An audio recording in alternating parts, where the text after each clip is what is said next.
Won't be starting off immediately with Stardew,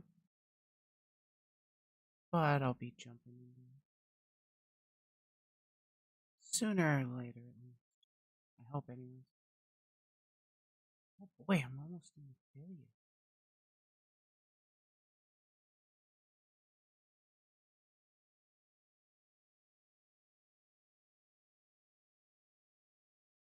I'm gonna start off. Oh, right, I gotta change.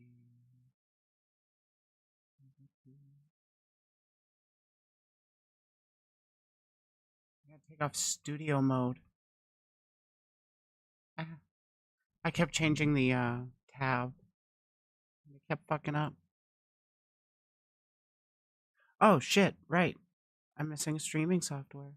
I see emotes in chat, but I'm not seeing the chat immediately because I'm watching it through my OBS. Now I got restream up. I can see your chat now. Hey, how you doing? I'm gonna be starting this stream off with some telling him questions. Getting that anonymous shit going. God. Hey boy. He's needy. Nothing.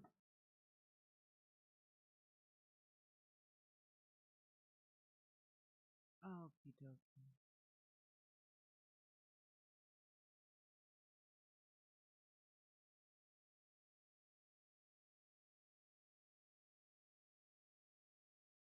Oh, oh my.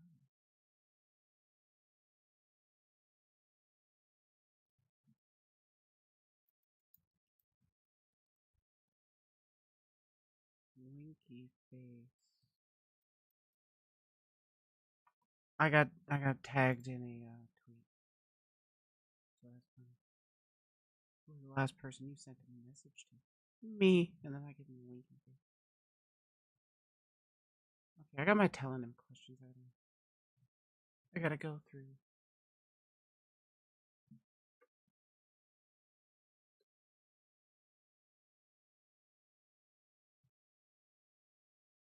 I'm just more or less still getting set up. Chat, how you feeling? Hope you're feeling good. Chat includes my lurkers, and my lurkers are not obligated to respond. I love my lurkers. It's literally the backbone of streaming. Stuck in bed all day? Aw. Those are not great days. Unless you want to be in bed all day, then those are great days. Oh, yeah, I should make a post in my Discord, eh? So, promo, copy link, notice.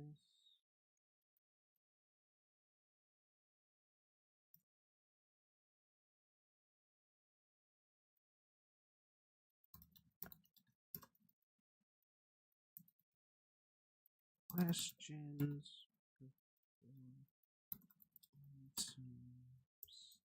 Stardew Valley.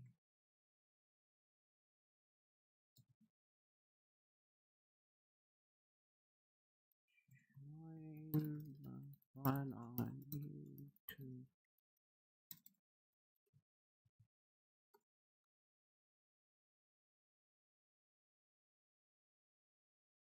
That should be good. Does it count me as a viewer? I have the live stream paused.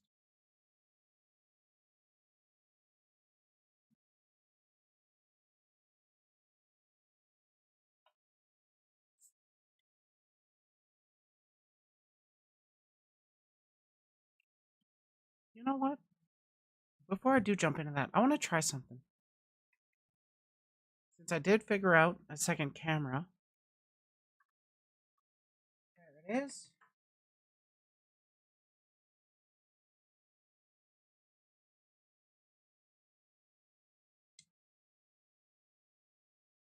Get off that.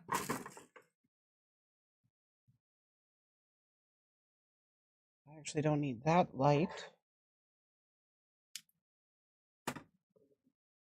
Who doesn't love a little scruff in a chattin stream?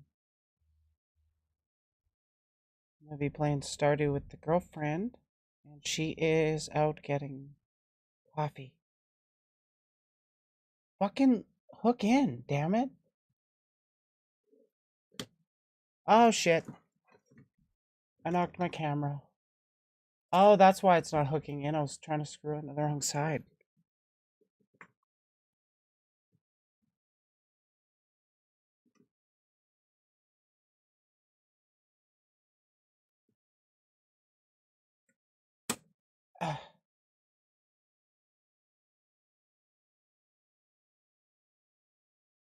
Don't be like that. Fuck's sakes.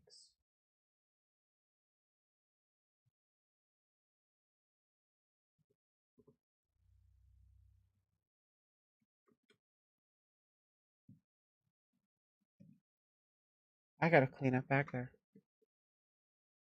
Okay. I'm just trying to get my hand tracking going, actually. That tripod's being a cunt. Let go.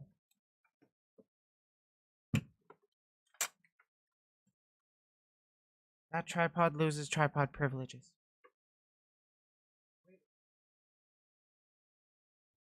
Give me that little stand back. There's my other one. Don't you just love the way VTubers go crazy when the tracking fails?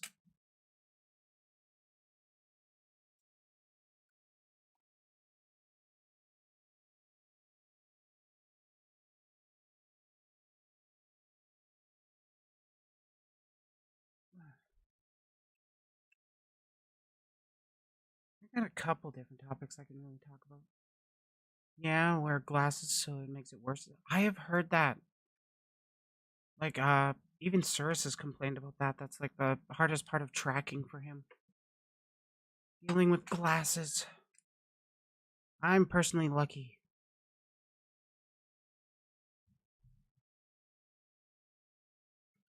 Stand there. Don't be like that. Okay?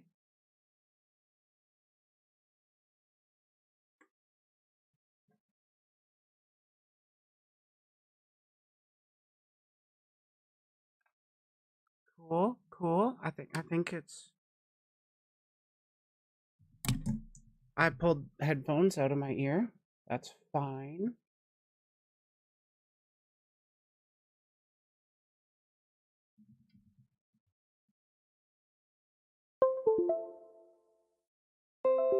Phone's at 69%. Nice.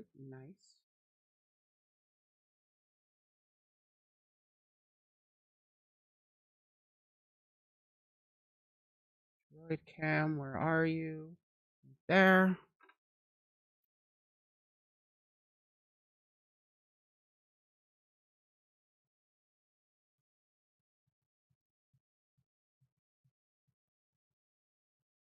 Stream software.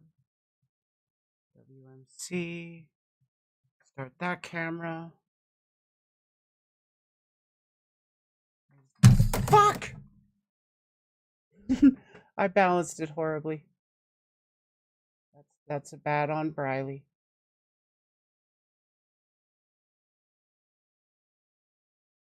That should be balanced a little better. Log in. New versions released with Brit.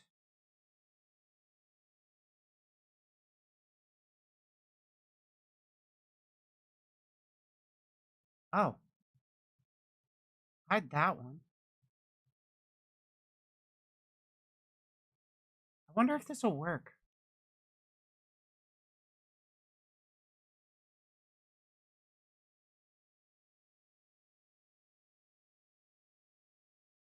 So far, it looks like the tracking is picking up the second camera properly.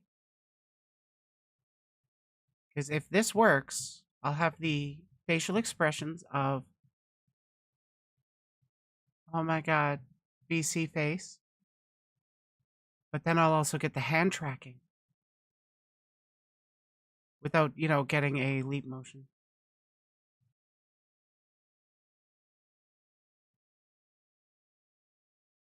You know what? While I work on this in the background, we can watch a fun little video. Can't we? Ooh. I should start recording first, eh?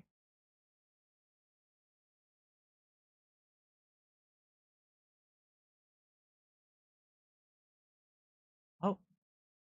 Okay, I was going to say while we wait, but there. That's orientation as a front. Don't worry about head tracking. Down speed slow.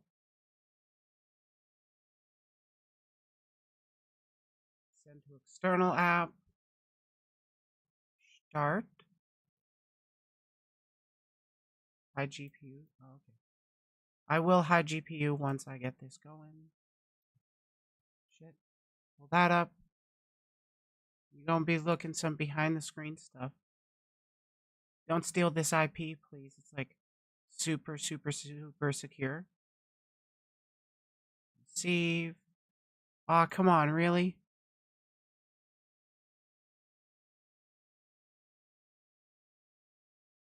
There's that. Hey, bunnies! You wouldn't steal an IP. It looks like it's... That's the front, okay? Oh my god, yes. No, no, no, no. Cool. Oh, yes, you would steal an IP? Rude. Slow that. What the fuck? Copy idle. Why is it pausing that? I guess it doesn't matter. Does it? Why am I always tilted? I don't know. Okay, so it's still tracking, but it's just paused. Wait, do you mean internet provider? I don't know. What internet provider are we talking about? Turn that down.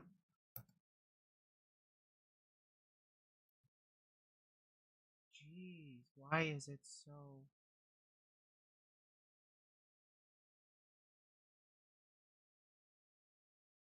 I mean, it's odd. Isn't it? Just a little.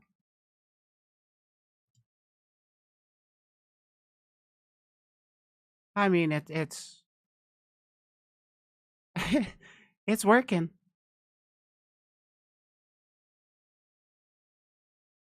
P2PC. Oh shit. Minimize that. Hide that one. That. Oh.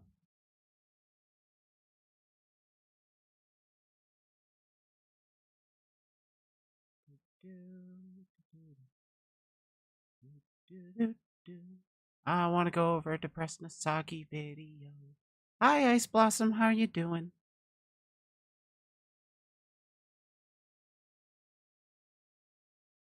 Okay, I'm going to throw that over there. Turn off studio mode. Who here has heard of Calliope Mori?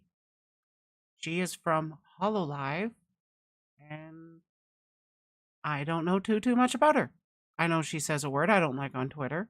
I know she's got some banger music. Let's find out more about her. Let's see what Depressed Nasagi has to tell us. Calliope Mori is no stranger to drama and haters. In fact, in EN, she pretty much has the most controversial reputation among certain demographics. AI is no stranger to drama and haters. In fact, more recently, it pretty much is the most controversial topic among certain demographics. 4chan is... You only knew about her music? I mostly just know about her music. I've seen some call-out tweets about, like, her saying N-word with soft A, which doesn't really excuse it, but, like, it could be better. She could also do a lot worse, so it's a toss-up. No stranger to drama and haters. In fact, it is the most controversial social media site among certain demographics. I called it a social media site to piss them off. But horses are strangers. I mean, if you really want to get technical, 4chan is a social media site. Just like the Facebooks. To drama and haters. How could you not love a horse? They are very majestic creatures and Right? apparently very large. Look, Apparently. you've seen the Calliope Apparently. Come on. Come on. Come on. Mori horse memes, so let me tell you how it started. AI has grown to super. I actually haven't seen the Calliope horse memes. I kind of want to see them. If anybody has seen them, can you drop a link? Scary levels of almost convincing. The technology is really good, and there's going to be all kinds of good stuff that can come from this, but bad actors will not hesitate to take advantage of it to wreak the most havoc. They have created. That happens with like so much. Like every bit of content. Every single person is going to have people coming against them, whether or not they're right or wrong. Nation-compromising campaigns such as the presidents of the United States ranking video game characters and thirsting over waifus. I'm a deadbeat to the soul, never missed a single of her stream. Really? I even tried to reconvert a portion of the White House into a Maury Calliope shrine. Very unprofessional. They have to be arrested. Oh, one of them did. Yay! Oh, it was just AI generated too. Boo. Well, I mean, he was still arrested, so Oh, yay. he actually did get arrested. Yeah. But I would argue that AI's most despicable byproduct came from the mind of the most despicable person in the world, the hacker known as 4chan. This time, instead of deep-faking presidents and irrelevant streamers like Asmon Gold, 4chan put their sights on the most sacred kind of content creators, VTubers. Not just any They just fucking love making enemies of the best kinds of people. That's just what 4chan does. VTubers, Hololive VTubers. And here's what they did. Welcome to the stream, chat. So as a special guest, I've brought in my stallion. I want to see how much lipstick I can leave on those fat, steaming horse balls before he gives me a nasty throat pie. I wish you could smell this, chat. I prepped him up with an hour-long earlier, so he should be ready for me now. All right, let me just This is a follow pretty real good quick. deep I want you guys fake. to see my throat bulge out. And now it's less real. Now, if you didn't recoil in disgust after hearing that, I wonder what he's going to say. Where's the Vosh tweet? No, literally, Vosh was shown as the first thing aside from Maury or Calliope here. So that's a funny thing. kneel to you out of respect, you absolute mad lad, for being so numb and desensitized to the depraved things on the internet. But Thank you. if you had a certain kind of reaction, then congratulations. You now have a new fetish and I played no part in that. Now New fetish? I've been watching Vosh for years. you might be wondering, why didn't everyone else that was part of the original 4chan post not get made like Callie was? How come Iris and Crony did not get affected? Yeah, we're going over to Press Nasagi video. We're finding out where all this Calliope horse memes come from. And I'm having fun. I love his videos. I'm so glad he makes them again. Well, remember what I said earlier about Callie being hated by certain demographics in the internet? 4chan is one of those demographics, and also Tumblr refugees and V-tweeters on Twitter that isn't gay, because gay I'm a V-tweeter on Twitter that is gay and I like her. tweeters are absolutely gay for Callie. Also, it's a relative Oh, yeah, okay, yeah. Nasagi doesn't miss. decent follow-up to the Callie lean meme, which I might have to explain in the future. Hololive memes have a shit ton of layers, and I'm afraid any outside community will not understand them and think we're weirdos. And we Probably. are. We just don't want them to know how much weirder we can get. There is also the case that Kali's avatar is considered by an overwhelming majority to be the sexiest EN member of Hololive, and that she's also Texan. And as you might piece together, it was Twitter and 4chan that spread this audio and meme around, especially admins on the abhorrent banned VT memes account that spams the meme and beating it like a dead horse. I am not sure if I used that figure of speech correctly. You did. Not that I care. The Good. admins of that account deserve the rope. In Minecraft. It trickled down to Facebook groups and other sites until Kali eventually took notice. Yeehaw, partner. I would She started playing into them. Nice. also like to purposefully spread misinformation and say that this is real and it actually happened. But Comes in, sees comments about horses. Yeah, we're talking about Calliope Mori. deadbeats, the absolute cucks, won't believe it. Kali is a Texan, a state with a reputation of a cowboy county, making her a cowgirl and implying that that's her favorite position. She has ridden a horse before. She's Death, one of the horsemen of the apocalypse, so fucking obviously she has ridden one. It's canon. It's in the lore. But unfortunately, the 4chan army is stopped on its tracks when Covercorp put out That meme. a statement saying that AI stuff is a no-go. Literally 1984. There's no fun allowed in this agency. The absolute state of Hololive. I will not bother putting the statement here because I'm too lazy to find it. You're just gonna have to believe me because I'm the VTuber historian. Everything and anything I say is true and you, the viewer, is in no position to challenge it. Absolutely. Completely 100% true. By the way, What are you gonna do? Research? You are not gonna do that because you want to enjoy anime girls, meanwhile people like me have to suffer. You enjoy my content because you like seeing me suffer. But for no, because you actually explain a bunch of stuff and I find you quite funny. real though, most likely Kali doesn't actually mind these memes as long as people don't go too ham into it. That's an assumption, but Kali herself is an incredibly chill dudette and is very open to edgy humor and ironic memes like this, so That is 100% the vibe I've gotten from what I've seen, which is admittedly very little of Calliope, but still, I think she's just an edgy girl. And she probably just finds the horse memes funny. That's probably the extent of it, honestly. you know, she most likely has had a few giggles here and there, but at the same time, while she's beginning to be quite open to her community when it comes to fan service, degenerate lewd shit is explicitly a no-go for her, so there's always Oh, yeah. Because, corporate stuff, she doesn't have direct control over all that fun stuff. I mean, like, that's kind of why I shrimp for Shy Lily over them all. Just saying. a chance that she might be uncomfortable with all the horse memes.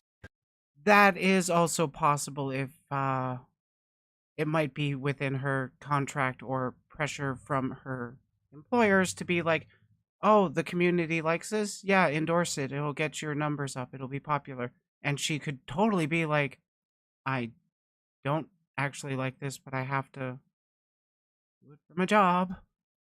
With corpo VTubers, we don't honestly know. We'd have to find a personal account to see if they talk about it, which most of the time they probably won't because they're under NDAs.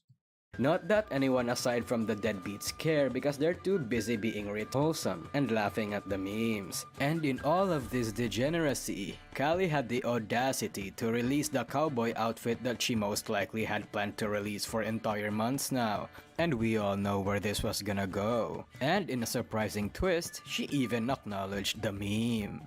To those of you drawing me with horses, y'all are into some fucked up shit, and I hope you get the help you need. I really, truly, I hope you get the help you need. And because of you degenerate fucks, guess what we got?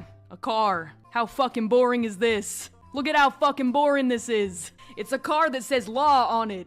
It didn't have to be like this. Why does nobody take the opportunity to draw me with hot characters? You know, like Leon or some shit. If you're gonna be degenerate, have some taste. Be responsible now, yeehaw. This is a monumental victory That does sound like quite the endorsement.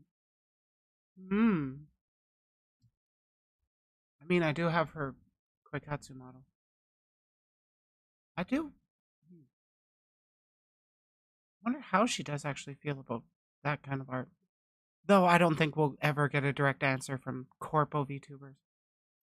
for 4chan. They had ruined Kali's epic potential to showcase a badass skeletal Ghost Rider horse on stream. However, her response is pretty based. Yeah, like, fucking takes one asshole to ruin it for everybody. And that would have been super awesome, a Ghost Rider horse. But I like her response so far. Holy shit, Elira tweeted a hit piece. Clearly, Elira hates Kali. Let the third Holoniji War begin. The internet is ruined for Kali forevermore. Her name in the VTuber scene unfortunately associated with horses for all eternity. Just like how Ina is associated with being the peak of petite sexiness. Ina so sexy. That being said, I wish you have a good day. Much better than the horse Kali sucked off. I mean, that would be a pretty damn good day. But yeah, I hope Nasaki has a good day too. I like his stuff. I want more. Obviously, I don't want to go over every single one of his videos on stream because, you know, you should definitely check him out and subscribe for yourself.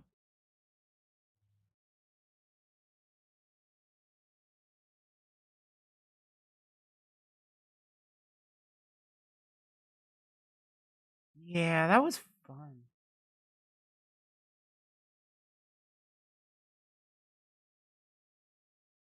Oh, right.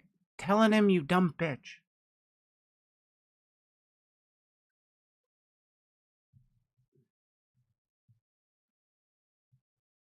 So I don't get too many telonyms, but I've been collecting a few of them for a few months now. I don't answer them too much. But let's get started, shouldn't we? Been delayed long enough. So, do I like roses? They're a neat flower. Nobody's really bought them for me before. I'm kind of indifferent. That's kind of the way it is with aromantic people. Though, I wouldn't speak for all of us. It's just the way it is for me. What was the last thing you ate? I had a pizza sub from Subway. Long, extra ranch. Why do we regret things that never happened the most? Because you always regret the path not taken, isn't it? Because, like, if you actually experience something that you ended up regretting, at least you have the knowledge of that experience to properly deal with your regret. If you are dealing with the regret of having having not done it, last thing you ate, me. Not maybe next thing I eat. But yeah, if you don't take an opportunity when you have the chance, you will forever be stuck with that regret of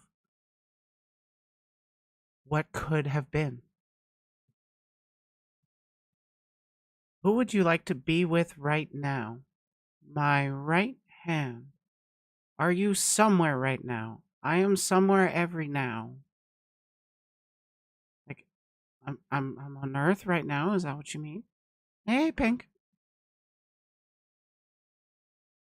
Do you want to go to a big festival someday? Yeah, maybe. Oh, by the way, I got my face tracking and my hand tracking going. Depends what you kind of mean, or it depends on what kind of festival you mean. Like Japanese festival, that would be pretty fun. I don't really know. I've been to Bryhart. Oh, right, my fucking restream doesn't show. How? How what? I have been to anime conventions before. Those are fun. I miss going to those. Would you say you're a calm person? Yeah, I would say I'm pretty calm. Restream, more like restream, right? Oh my god. At least it lets me do what I need to do for streaming. Can I hit you up for roleplay? I promise I'm a good bottom. Pleading emoji face. No, don't come to me for roleplay. There's plenty of people to get that from. I am busy and I don't like to roleplay.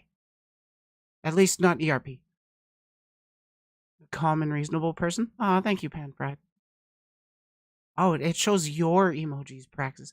I think it's because I'm not an affiliate and they're like pissy about it. How did I get hand and face tracking? Well, I have my regular face tracking going. And then you know how I did that building stream yesterday? I just took that. It's just my phone as a virtual camera. So it lets me have my hand tracking. I think Restream just doesn't work with BTT, E70 VT, that stuff. Yeah. Yeah, that's why I want like a specific unique one for my chat so I can have like all the emoji I want in it. Who makes you feel good about yourself? The people I'm closest to IRL, honestly. They when they actually engage with me and I'm enthusing about what's going on, that really helps charge my social batteries. Aside from that, it makes me feel good. It makes brain chemical go burr when funny number on YouTube go up. So, in that way, my community makes me feel good about myself. I'm happy that I have people that are willing to engage with me, talk, and even disagree with me about my takes. I want to make sure I've got the best positions I can have. And how am I going to do that if I don't engage with any opposition? I have an alternative that I use, works with third-party emotes. I can DM you about it on Discord if you want. Oh, please do. Please do. Which pet is more underrated than it deserves and why? Tannel, because nobody knows him enough. What movies are good for a date?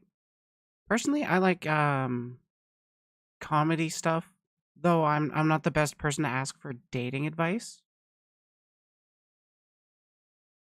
I mean, I have been in a committed relationship for 8 years, but I'm aromantic, so it's hard for me to actually be able to say with certainty what people should do for expressing their romantic attractions. Um, Movies that would be good for a date. If you can find some kind of common ground, go with that. Um, if you have no idea of what kind of common ground to go with, you think they're pretty and you want to put it in them, I would just say something funny. Pick something funny.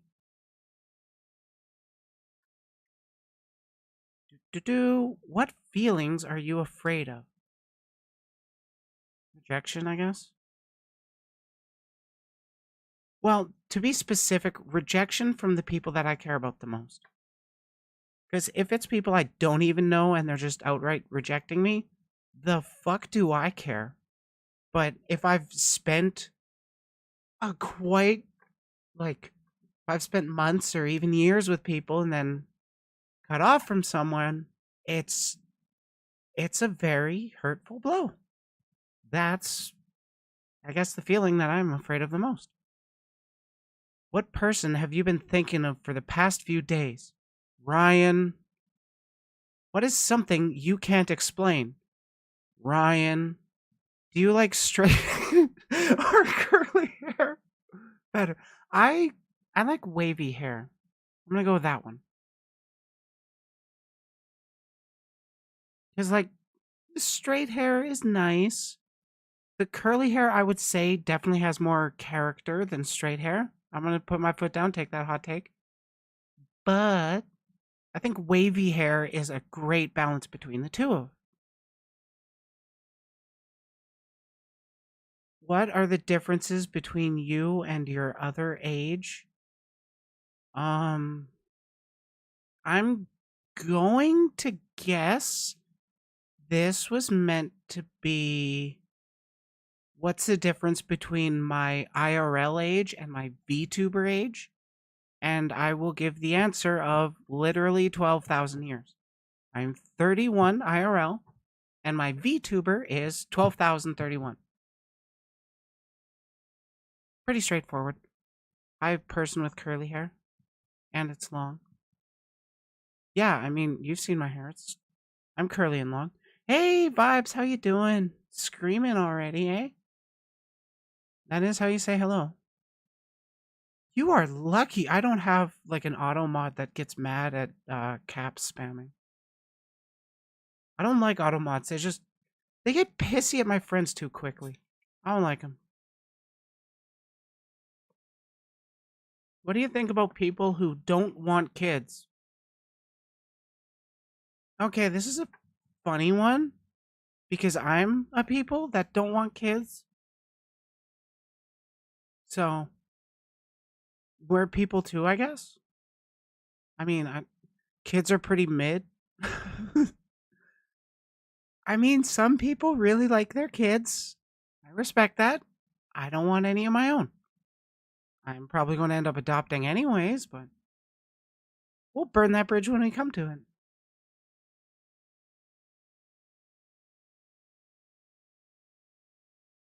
Do you think friendships between girls and boys work? I would say yeah, because I have friendship with boys. I have friendships with girls, and they work. So long as they can understand that I'm Arrow, and there is no way it will ever extend beyond we're friends. It's not a friend zone thing. It's I'm not looking for romance from anybody, but I have a person I'm super close with, and I like engaging in that with her. But I don't have any particular drive to seek it out myself, so I'm not going to be adding into it. Chat, you guys got any other questions? Because I'm kind of out of my telonyms. Just start deleting. Because I don't need to repeat answers in the future when I do this segment again. You're Arrow while I'm a bow. I'm just figured out that I'm Arrow as well. Oh, yeah? Really?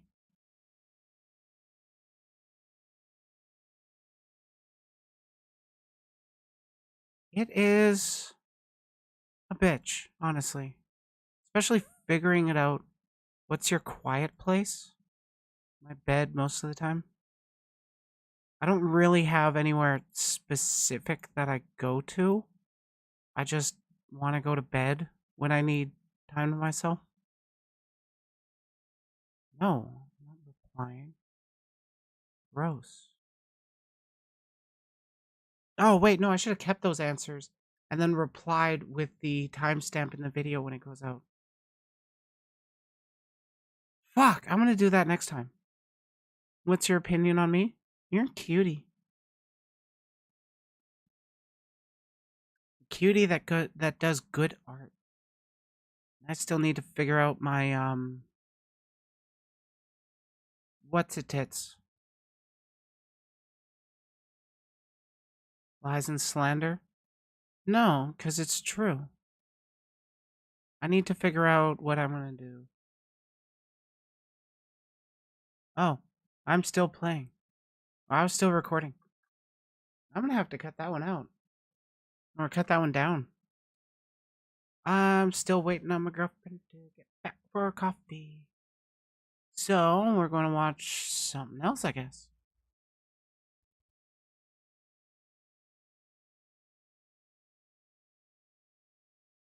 I'm not Arrow, but I'm a fan of. I think it's called Anarcho Romance. something like that, way less cool than it sounds. It's just like being romantic in other ways than society expected in our society. Like talking about things with your partners and stuff. Oh yeah, I totally get that. I I definitely think humans are better off with communally raising children and stuff. I don't think only two parents are good for, like, let's be real, 7, 8 kid families, two parents to wrangle them all. No.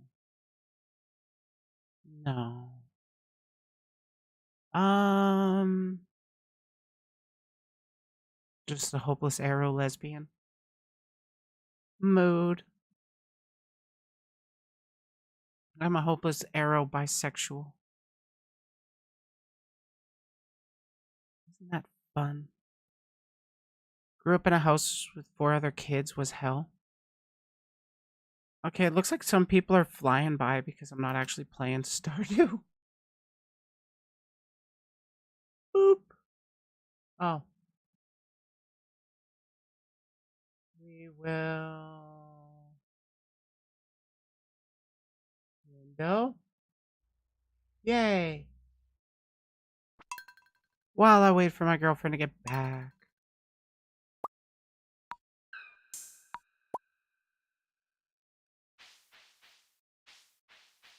Where's the ponytail? Where's the ponytail? Damn it. Yeah! Hair color over to blonde. Brighter. What's your opinion on milkshakes and how they bring all the boys to the yard? Damn right they bring all the boys to the yard. Ponytail gang rise up. Fuck yeah, that's how we do it here. What should I name it? I thought my game was set to Stardew. Oh no, it's set to Stardew on YouTube. I forgot I was actually sitting and just chatting. Boop-a-doo. What should I name my farm? I have to go with the heart. There's no other choice.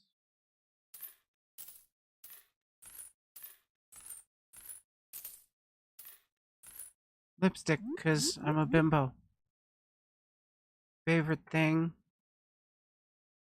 What should my favorite thing be?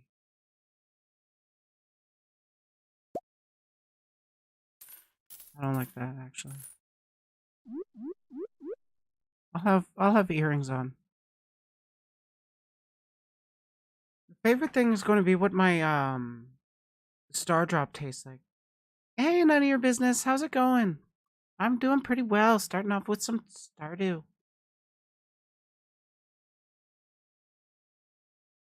I'm trying to decide on what my favorite thing is and what my farm name should be. You know what? DRLP. Favorite thing, cummies? Tastes like cummies.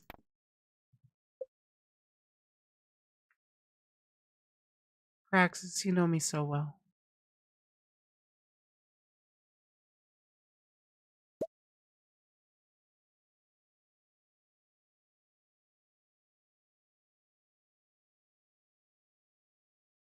Who wants to listen to some... fucking Ryan. Where do you get your shit takes from, Ryan? What YouTuber? He sends me a video from 5 years ago about 22 dumb feminist arguments, and it's like, cool.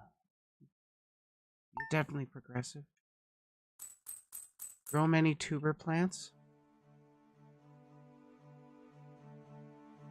You forgot I'm a lewd tuber? Yeah, I make a lot of dirty jokes. I gotta make more hentai. It's been a while.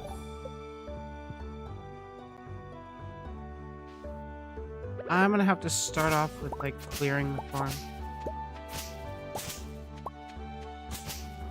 I'm not gonna clear everything, but I'm gonna get stuff going. Mostly because I'm waiting for my girlfriend to get back. So we can continue our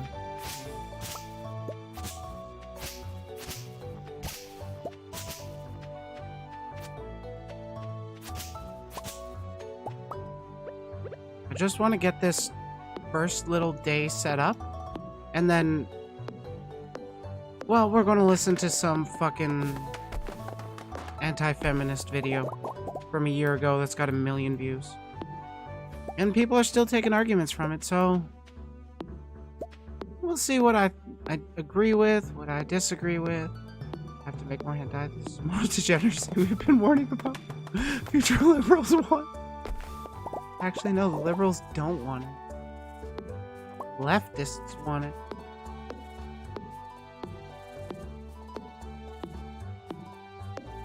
Fucking liberals. I'm a Canadian.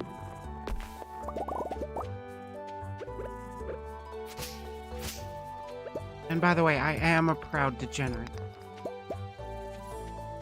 Not ignorant to the fact that I am a succubus. That was a deliberate choice. It was also a choice I made before I realized how many fucking succubi there are in the VTuber community. Oh, to be fair, not all of them make content like I do. Putting in hens and ties, sign me up for that action? Fuck yeah, it's going to be big cock. Big cock with hen ties. Praxis knows what's up. And true, there's so many of them.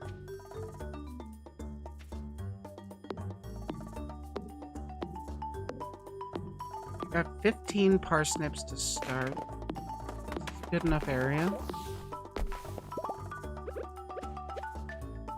Ho! Ho! Ho! Ho! Ho! Wait, how many? 1, 2, 3, 4, right? Fuck!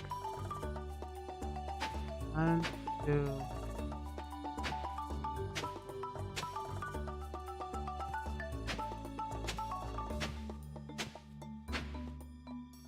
Distract us and playing games with friends.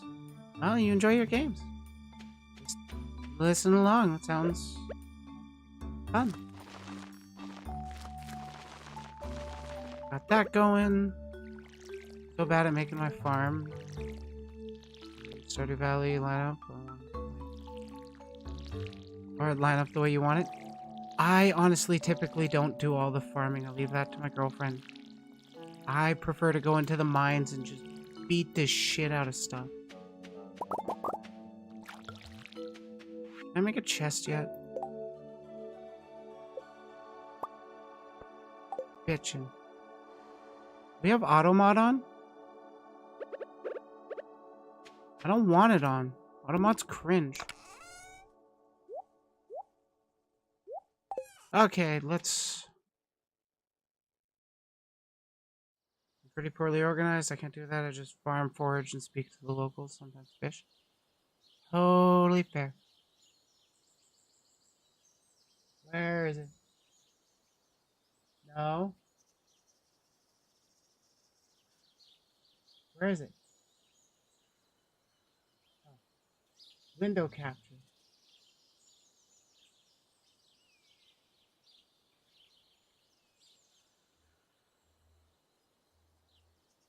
Yeah, this is going to be fun. Don't worry, we're not going to be staring at Big Red the entire time. Can conservatives get a new fucking joke? Like, seriously, it's so boring. Same thing since 2012.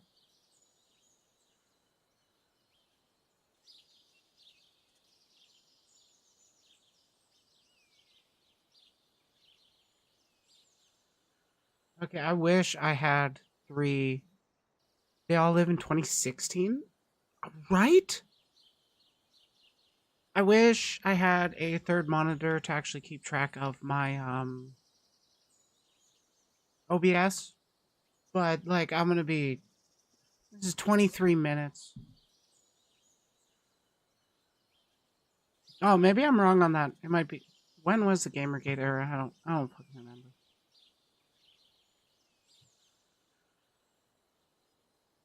Guess we're going back to prehistory. Well, this video is like 5 years old. Shit arguments, apparently. Like, I haven't watched it yet, but I'm guessing it's shitty arguments. Just. Also, while I haven't watched it yet, I heard the first second, so, sound warning. I've been making videos refuting lies and misinformation spread by feminists for more than a year now, and in that time I've noticed that some arguments keep coming up over and over again. That's why I've decided to consolidate the most common feminist talking points and the rebuttals in a convenient list. These are 22 dumb feminist arguments. Okay. Intimate partner violence is a patriarchal system of oppression used by men to control women. Half of all intimate partner violence is reciprocated, meaning both parties abuse each other in half of all intimate partner violence cases. And when it comes to non-reciprocated intimate partner violence, women are the perpetrators more than 70% of the time. This is according. It also has to do with, the outcome of that violence. It's a lot more likely that men will be able to walk away from being hit by women than women being hit by men. There is that big, natural reality that we have to live with. I'm trans, but I'm not ignorant. Pointing to differences in frequency of violence and reported injury between relationships with reciprocal and non-reciprocal intimate partner violence. A study conducted by Daniel J. Whitaker et al. And published in the American Journal of Public Health by the CDC in May 2007. Even in cases of reciprocated violence, women are more likely to initiate it. According to Sex Differences in Aggression Between Heterosexual Partners, a meta-analytical. What?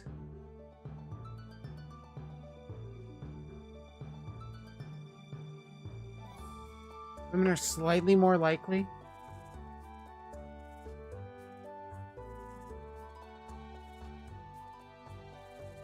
Okay, so what I'm getting from this pretty much is that women are more likely to start the tit for tat, but it's the strength of men that'll actually stop the fight, so to speak. Review by John Archer of the University of Central Lancashire in 2000. Even though men are more likely to inflict injury when they commit violence, women commit violence against their intimate partners more often.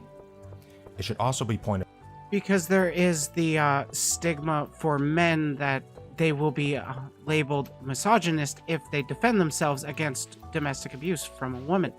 That does happen. Domestic abuse does go both ways. We clearly agree on that one at least. But there is that. Oh fuck! Don't go in. Yay! I almost missed him for the entire day. But there is the stigma that men can't even talk about domestic abuse from women because otherwise they're seen as inferior. So, I mean, what really is your point? Pointed out that, according to the CDC, in 2010, lesbian couples experienced more intimate partner violence than heterosexual couples or homosexual men, and in fact, lesbians experienced more intimate partner violence than any other group with the exception of bisexual women.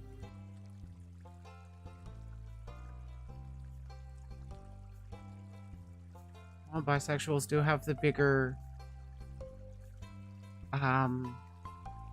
dating pool, so it makes sense that they're the bigger demographic. I wonder what causes the lesbian relationship to be a little bit higher. Are you going to go into detail about that, or are you just going to, look at a couple statistics and vaguely gesture? This does not support the view that men who commit violence against women are part of some patriarchal conspiracy to oppress women. It's not that it's a conspiracy, dude.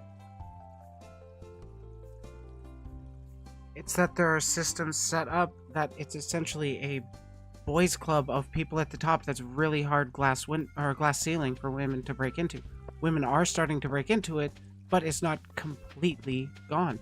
Have they accounted for reporting bias with the queer domestic violence rates? Queer people may be more willing to report these. Riley, my violent is hugs. That's the violent you need. Only hugs and kisses. But yeah, they are seemingly not really mentioning the fact that queer community is a lot more likely to report these things, which is a big reason why these statistics go higher. Rape is a patriarchal system of oppression used by men to control women. When we What? Men who commit violence against women are part of some patriarchal conspiracy to oppress women. Rape is a... Yeah, okay, they are just leaving it at that and moving on to the next argument. Rape is a patriarchal system of oppression used by men to control women. No, it's not a system. It's just...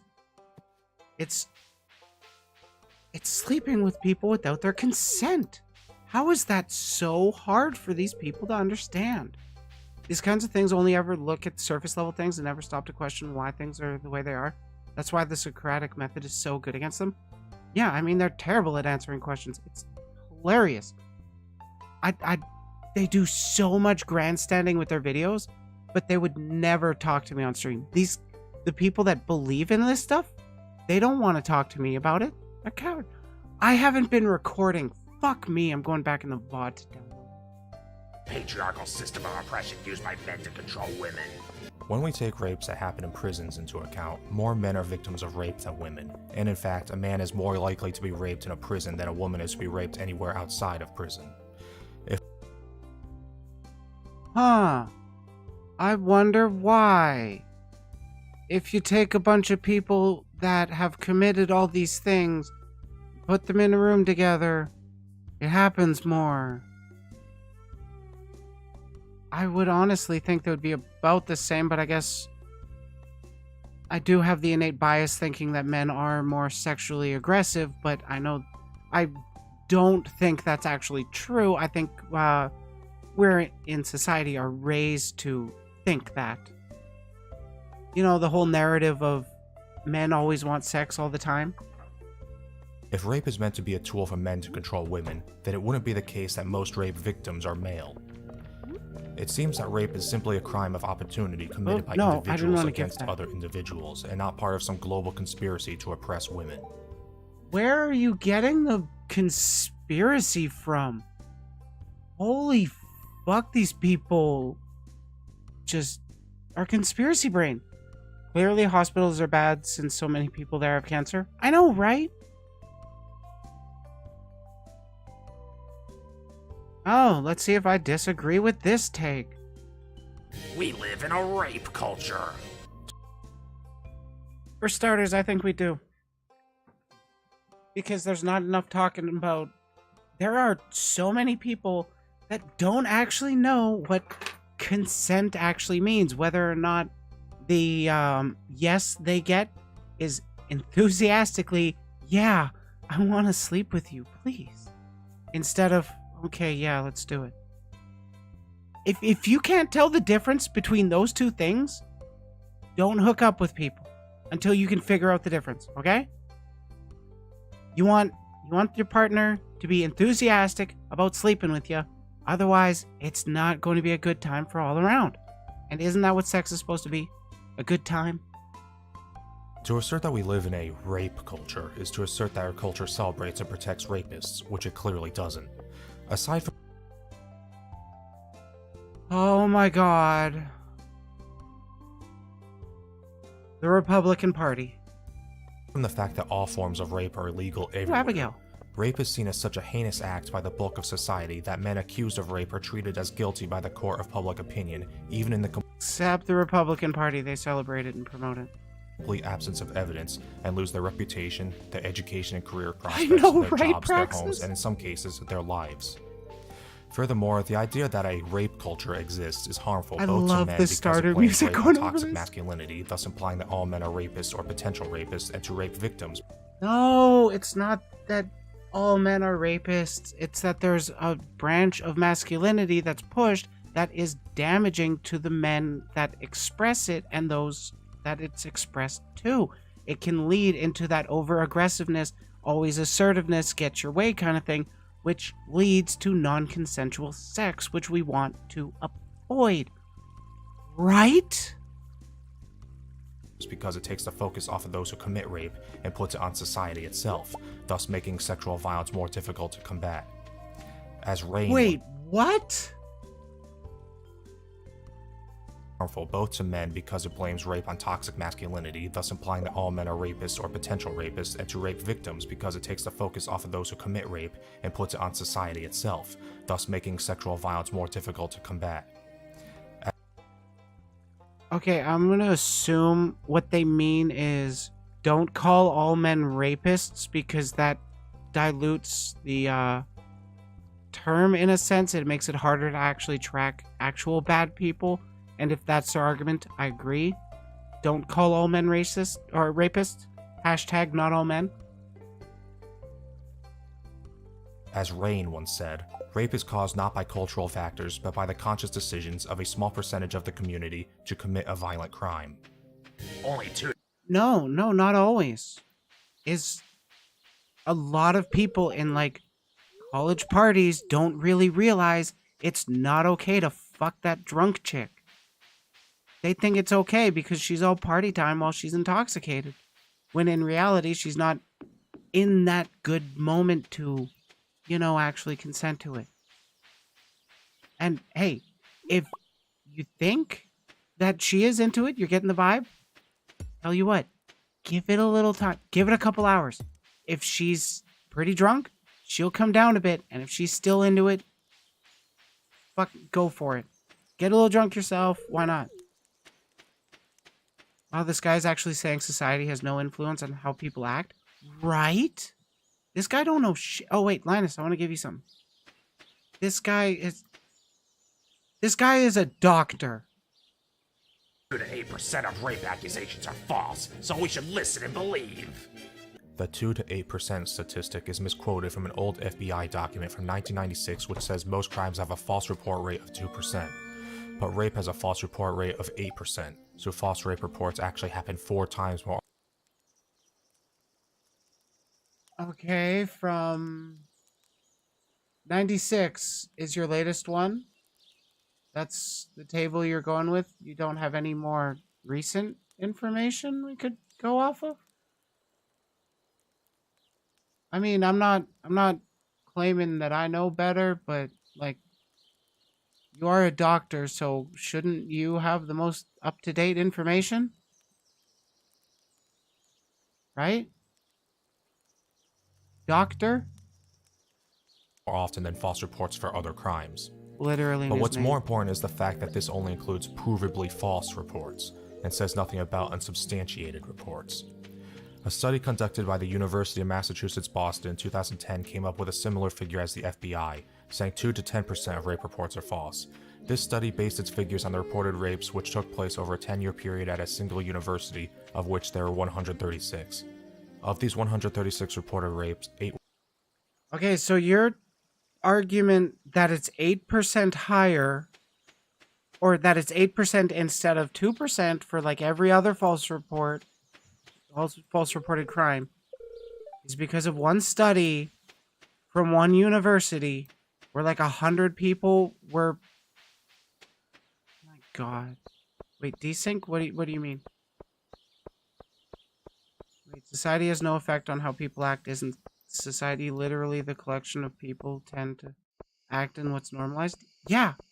This guy is a doctor that doesn't get that. It's like... Okay. What desync? I don't know what that means, Pink. Can you be a little more specific, please? were coded as false allegations, which is 5.9%. The abstract then goes on to say that these results, taken in the context of an examination of previous research, indicate that the prevalence of false allegations is between 2% and 10%. The study then cites a bunch of other studies from 1997 to 2008, then explains how they arrived at the 2 to 10% figure. They then go on to explain that another 44.9% of rape allegations at the university they studied didn't proceed to prosecution due to lack of evidence, the complainant refusing to cooperate, or the incident not meeting the legal definition. My voice comes in 10 seconds, your VTuber talks? What? What? Quick look at OBS. Hey, ba. Huh. My mouth tracking is a little odd at times, so that's a thing. Okay, back to the shitty arguments. definition of rape or sexual assault. Another 13.9% of rape allegations weren't coded as true, false, unsubstantiated, or otherwise due to lack of information about those particular cases. When we add together the 5.9% of provably false claims, the 44.9% of unsubstantiated claims, and the 13.9% of uncoded claims, we find that 64.7% of the rape claims at this university over a 10-year period were either false or potentially false. Now that... Okay, so how are you going to extrapolate and substantiate that for a broader narrative of rape is over-reported? I would honestly argue it's under-reported. That's just one university, but let's not forget that the rate of provably false claims at this university fell within the often quoted 2 to 8% figure. So we have to wonder how many of the rape claims made by the general population of the United States. Did I actually miss him saying that they were provably false?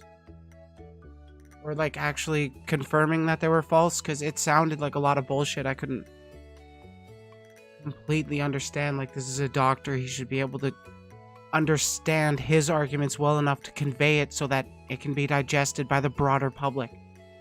Or am I too dumb to understand that?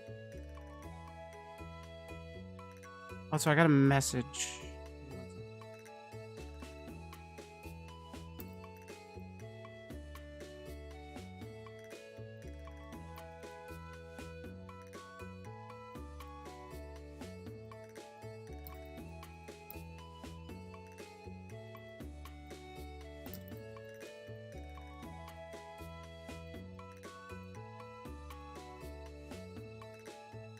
Okay, I got mail. You know, I don't know. States are potentially false. This guy's throwing Furthermore, so we also much. need to recognize that when we uncritically believe a claim made by... This guy's throwing so many surface level stuff that he's not really going into detail. It's kind of bothersome. An alleged victim, we are also implicitly believing the accusation being made against the accused. Rape, being as serious a crime as it is a very serious accusation which can have very serious, life-ruining ramifications for the accused, and this is why our justice system has such a high standard of evidence for rape accusations, at least in theory. It's better to let a guilty person go unpunished than it is to punish the innocent, which is why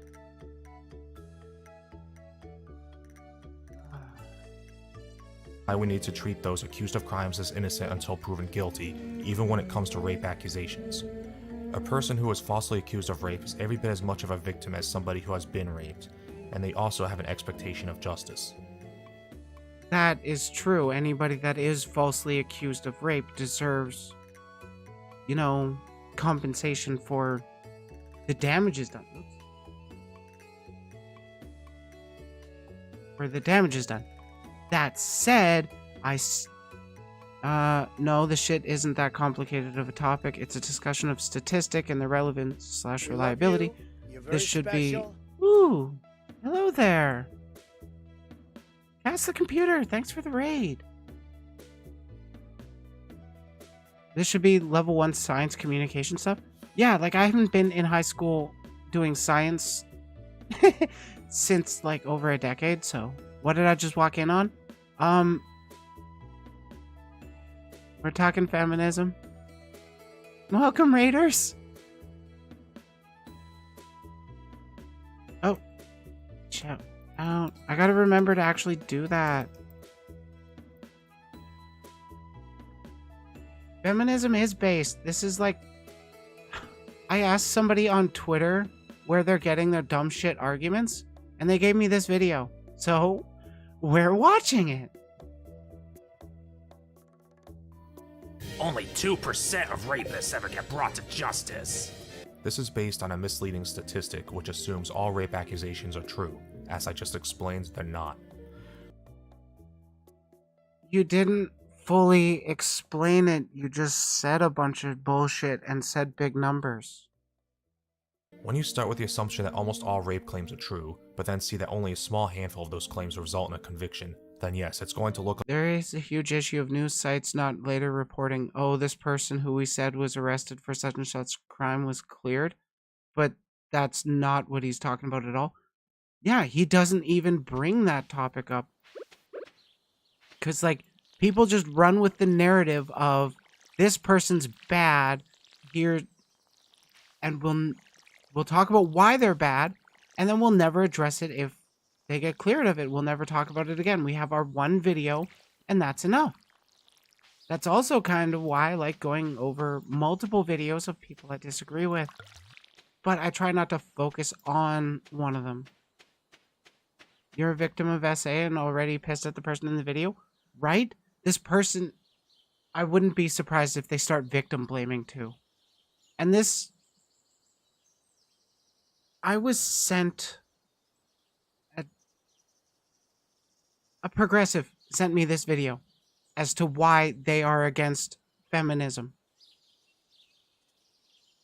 Like the vast Also, yes, I'm sorry, trigger warning. majority of rapists go free, but you'd be wrong because your basal assumption that almost all rape claims are true is unfounded since, if the University of Massachusetts Boston study is any indication, as many as 2/3 of rape accusations are either false or unsubstantiated. Furthermore, 2/3? No.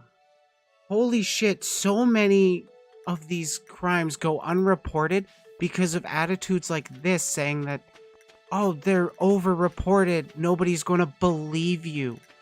No. That's why we push the people should believe the things. We should be they should directly be looked into, but from what I've heard, most of the test kits aren't checked by the police. They don't end up, oh, good, Shane. It's hard to meet that dude outside of his work. Who let him cook? I don't know. It's so hard for, Doctor Who? Dr. Sham. Dr. Shame. Yeah, he better have shame. I wish he did, honestly. It's this kind of attitude presented by people to, like, 1 million views. Cops also pressure victims not into actually filing a report. Yeah, because they don't want to do the paperwork, and that's what they care about more than the person they're talking to. That's really my big problem with these kinds of attitudes and videos. It's not actually considering the person that is being talked about. They will pull up occasional articles of people that have been wrongfully claimed or accused of these terrible things. But then they also say there's said too much. Awesome. Okay, my girlfriend's got the server going. Oh, I'm gonna save and then exit the title. It is so goddamn frustrating just listening to this, but I mean, we do what we can, right? according to the Bureau of Justice Statistics, among the people who do go to court for rape, about 2/3 get convicted, although part of that statistic includes convictions for other charges in addition to rape accusations. In any case, the claim that only 2% of rapists ever get brought to justice is misleading at best and is harmful at worst because it fuels hysteria and witch hunts. Bro, you're fueling hysteria with this. And his voice doesn't help? No, he sounds so bored with this. Like, if you're seriously concerned about this, can you show a little bit more emotion, please? And I'm not meaning, like, he has to show as much emotion that I'm showing, just some. Women still only get paid 73 cents for every dollar men get paid. Okay, I'll be fair, I don't actually know too much about this. I think it's kind of leveled out mostly, but, or like the gap has gotten better. He puts joke screens. Yeah, he's not taking any of this seriously. According to this study, debunks his argument. In any case, claims to have won. Yeah, it's one of these kinds of people. I think for the wage gap, it is very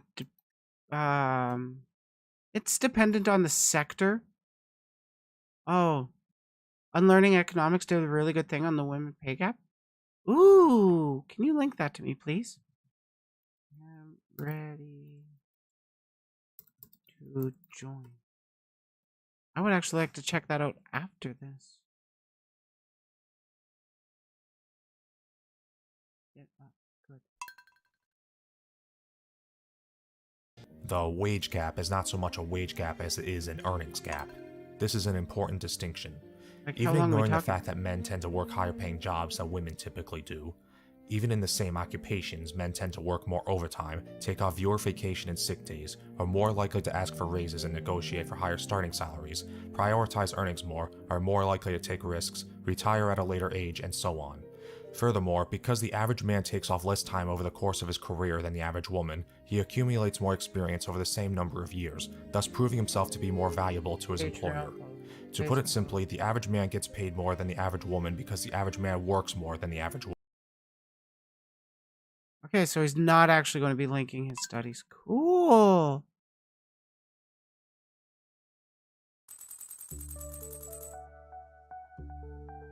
They take off less time because most men don't give birth.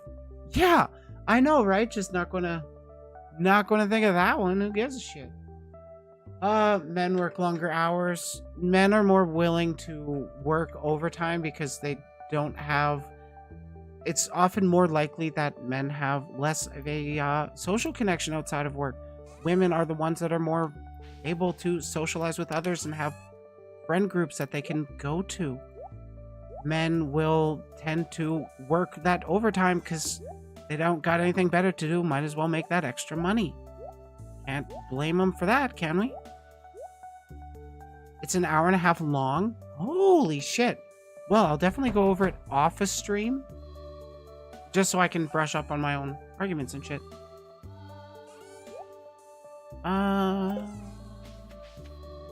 Let's see. Men are more likely to ask for raises. I don't know if that's particularly true.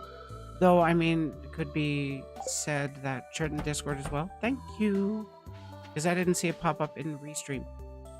It could be said that women are more scared to ask for raises because they don't want to be seen as demanding. They want to be seen as we're just as competent, that kind of thing. But again, I'm not an economics person. Take less time off, men don't get pregnant as much. Men are more competitive. Yeah, that has to do with socialization and testosterone levels. Men are more likely to take risks. Yeah, that's kind of just how men do. I'm biased that way, at least. Bosses also sometimes ask for favors when women want raises. Yeah. Yeah, that's also something that's not that's not really mentioned in this video. Oh, why is my ear popping? I think I'm hearing feedback of myself. Not feedback, but like I'm hearing myself. Hey, Leia.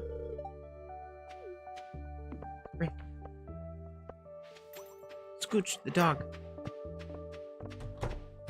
Our moo cows.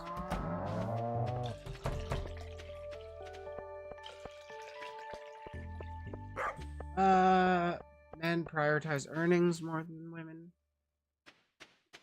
I would definitely say the male coworkers I have prioritize earnings more than me. I prefer, you know, having my time off and enjoying my life. I like doing that. Men retire at a later age because a lot of men don't want to go home. They just want to be distracted. They want to make that money and focus on not their struggles, even though they have legitimate struggles that need to be addressed. I don't want to ignore them. Men work more dangerous jobs. They tend to be socialized more into taking those more dangerous jobs because it's seen as manly. You're seen as a badass for working the oil rig or working construction. Next floor, sweet. Men shouldn't also have to work overtime for a sense of satisfaction. True. Men shouldn't have to do that extra shit for satisfaction. That's part of toxic masculinity. They're overworking themselves to look better. Men work higher paying jobs. Not always, but the more dangerous jobs tend to be the more higher paying ones. And those are the ones that are seen as more manly. Woman. There is nothing discriminatory or unfair about this. I'm sorry to interrupt this video, but I would like to announce I have opened a Patreon account. If you would like to help me support my channel, then click the link in the description. I don't currently offer any awards or incentives, but I would appreciate any donations. And if I get enough money, maybe I won't feel the need to put so many ad breaks on my videos. Ad breaks. The damsel distress trope promotes the objectification of women by treating them as sex objects and reducing them to prizes to be won by men. It could just as easily be argued that media which depict handsome, muscular... My problem with the damsel in distress trope is that it infantilizes women and takes away their agency of being able to, you know, defend themselves and shit. Not that it sexualizes them. Though, I mean, there are a lot of PPs with very bad takes out there. Men are objectifying men, opinion, even in the complete absence of evidence, and lose their reputation, their education and career prospects, their jobs, their homes, and in some cases, their lives. When you start with the assumption that almost all rape claims are true, but then see that prizes to be won by men. It could just as easily be argued that media which depict handsome, muscular men are objectifying men. Of course, the predictable feminist retort would be, depicting men as big and strong is an objectification because that's a male power fantasy, to which I would argue that being a sexually attractive woman is a female power fantasy. It is. After all, I'm it's being sexy, not a power which women can exploit for their advantage. Furthermore, if depicting a female... It is totally cool to present yourself as sexual, as an object to be desired, if that's what the person wants to do. I like making the hentais. I like people thinking that stuff about my OC. It makes me feel good. What's wrong with that? I'd like to suggest giving money to Briley instead of giving money to his Patreon. I would suggest the same thing. Though I would make it clear that I do not rely on fan donations to carry my income. But, I mean, they're always appreciated, and I do have text-to-speech enabled. Character as a damsel in distress is a form of objectification because it reinforces the notion that women are prizes to be won by men. Then I could just as easily argue that depicting men as brave heroes reinforces the notion that a real man needs to be strong and fearless, willing to endanger himself and sacrifice himself mentally, emotionally, and physically for the benefit of women. Yeah, that's a part of toxic masculinity. They shouldn't have to do that in order to feel like a man, but that's what society pushes on people. That's just, honestly, being courageous is a trait everybody should have. Being brave is a trait everybody should have, but it shouldn't be a trait that you pursue at the damage of yourself. He's literally agreeing with feminists here, right? We're also used to seeing men... Like, that's the fucking thing. They hear the word feminism, and then they jump on there, oh, this is horrible, we shouldn't do it, it's damaging, it's dividing us. And then you listen to the arguments, and it's like, bruh,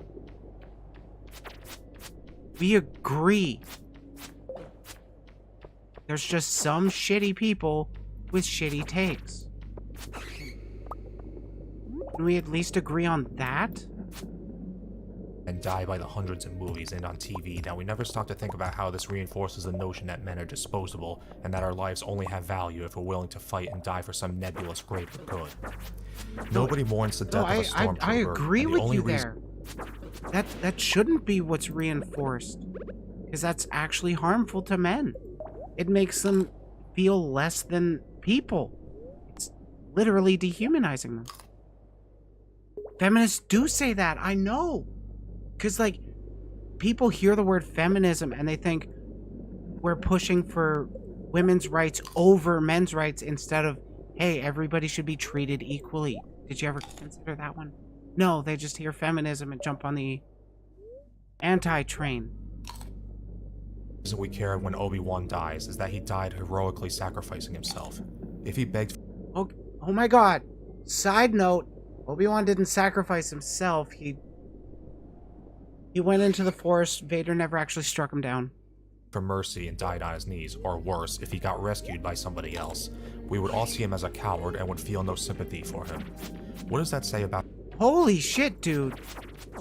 It's okay to rely on other people when you need help. That is a part of what I would consider the toxic side of masculinity. You can do without, dude. You can be a cool man. You can be a big, strong man. You can accept help from others.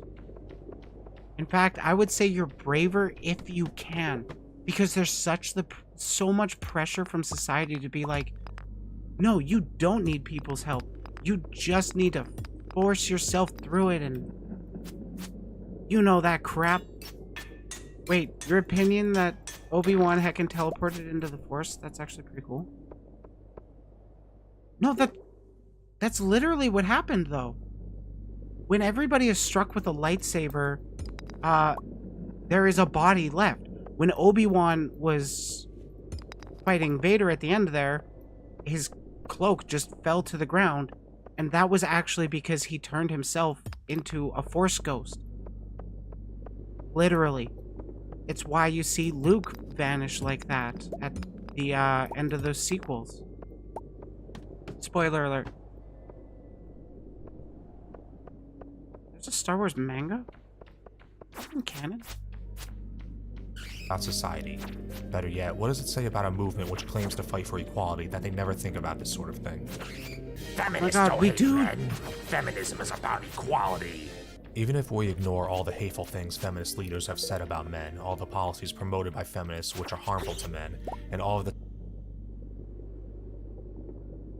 Dude, I want to agree with you that there's problems, but you're just fucking...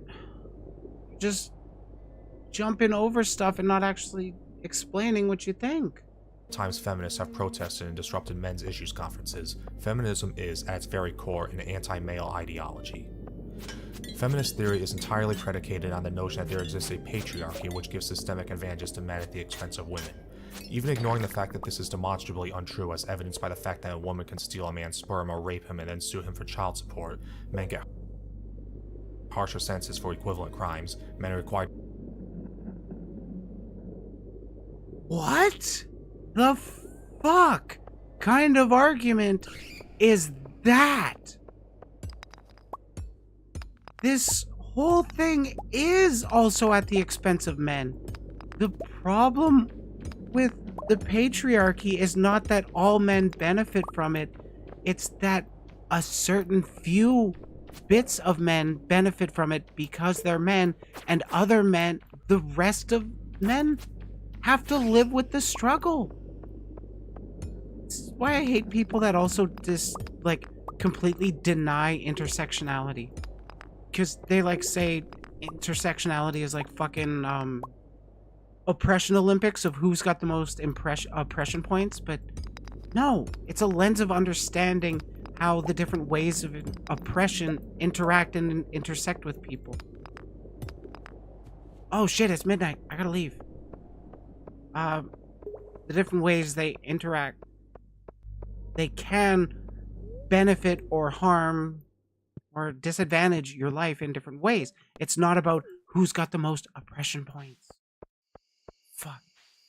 Just wait, he's gonna fucking bring that one up. to sign up for selective service just to qualify for federal aid or to get a driver's license, among other things. Feminists cannot acknowledge the systemic inequalities faced by men, as doing so would undermine the most fundamental premise of their ideology. After all, men wouldn't face any systemic disadvantages if there actually existed a patriarchal system designed to privilege them. This is why feminists said, bro, it only benefits those at the top that already have the power. If you don't have the power, you're oppressed too. Literally, it's the same as fucking... It's the same as white privilege. It benefits those at the top and then disadvantages those that aren't at the top, even if they're part of that group. God, people are dumb. are so often... Can I just say, I feel really bad for, I don't know her name, Big Red. She's not even a prominent activist either. She was just at one protest and got riled up, and it was caught on camera. And conservatives fucking ran with it until even now. Like, I swear to God, they still fucking use her picture. Often hostile to men's rights advocacy. Any acknowledgement that men might not have it so great is a threat to feminism itself, and so feminism has to be hostile to... Bet most of those disadvantages he listed are things that abolishing the patriarchy would help deal with. Yeah, but then you mention the word patriarchy or feminism or privilege, and then they just tune you out because, you know, we're screechy SJWs. To men's rights and therefore cannot accurately be described as a movement for equality. Feminists do hate men. If you're No. There are some people that do, but don't essentialize the entire movement by the actions of a few bad actors. Please. feminist and you don't hate men, then you should stop calling yourself a feminist. If you're for equality, Actually, to be fair, I try to avoid labeling myself... Oh, fuck! I try to avoid labeling myself as a feminist because people like you get super triggered snowflake over it. Where are we at? Oh. It's a movement for equality. Feminists do hate men. No. If you're a feminist and you don't hate men, then you should stop calling yourself a feminist. if you're for equality, Yeah, I'm a then civil you're a rights feminist. activist. If you're not a feminist, then you're a sexist. Feminists have to deny the existence of inequalities faced by men in order to protect the narrative of perpetual female victimhood needed to support. Bro, perpetual victimhood is something that conservatives and reactionaries do. We're just talking about the systems of oppression that we exist within and how we can make them better. The idea that there exists a patriarchy, which is central to their ideology. Feminists need to protect this narrative at all costs, and that's why they try to claim a monopoly on discussions of inequality and try to shut down dissent through accusations of sexism. It's really not much different than when fundamentalists. To be clear, I don't think this guy has said anything sexist, but a lot of the stuff he has been, or a lot of the prescriptions he's been putting forward, do make me think he's got those kinds of biases. Just saying. Okay. As Christians say anybody who isn't a Christian is some kind of evil devil worshiper. Well, Christians Just like do how say these that. fundamentalist Or Christians try to bad claim a monopoly on actors in morality. Christians Feminists do. try to claim a monopoly on equality so they can demonize anybody who speaks out against them and just. A monopoly on equality? What? I'm the stoner, but what? What? I want to have legitimate, honest conversations about how we can address the different inequalities that we all face. Riley, what are you mining? I'm trying to find, iridium ore. Can I have some of what he's smoking? Right? It seems like it's some really good shit. And by the way, I will just say I do appreciate misogynistic humor directed towards me specifically, because, you know, it's gender affirming when you say I throw like a girl and shit. It's funny to me. I like those kinds of jokes. I like getting roasted, but most of my chat are just fucking bottoms that are too scared to roast me. Dismiss the arguments as evil. But a movement cannot honestly claim to be a movement for equality if it's only concerned with the issues faced by one group to the exclusion of the issues faced by the other. That's why I push civil rights, because it's not autistic rights or trans rights or racial rights. It's civil rights. All of our rights. Everybody deserves to be treated the same way and live a life of dignity, right? We all want to be happy. Most of us want to fuck. I think, Riley, you play Stardew like a girl? Yeah, I know, right? Honestly, if you could call me masculine over anything, it would be how I engage with Stardew Valley. Because I leave my girlfriend to do all the... You talk like a girl. I leave my girlfriend to do all the farming and stuff. And then I just go into the mines and hit shit. Riley, you mine like a girl? True! Wow, all the bottoms feel called out. You guys are cute. I love you. In a parasocial, creepy way. Oh no, I'm losing health. Oh fuck. Oh no. Well, that happened. Feminism is fundamentally hostile to men's rights, which not only makes No, it's feminism a sexist movement, but also fundamentally antithetical to equality. You can't criticize feminism because you haven't read feminist theory. Okay, I'm gonna actually push back against this one as well. Myself, you don't need to read theory to actually be able to have a critique of the feminist takes you've heard. I don't give a shit if you've read theory. I give a shit if you've actually put some thought into what you're about to say. That's it. I don't give a shit if you've read communist theory. Let's talk about communism. One doesn't need to read up on what feminism is in Oh my god! I promise you, I didn't watch this. theory when one can easily see what feminism is in practice.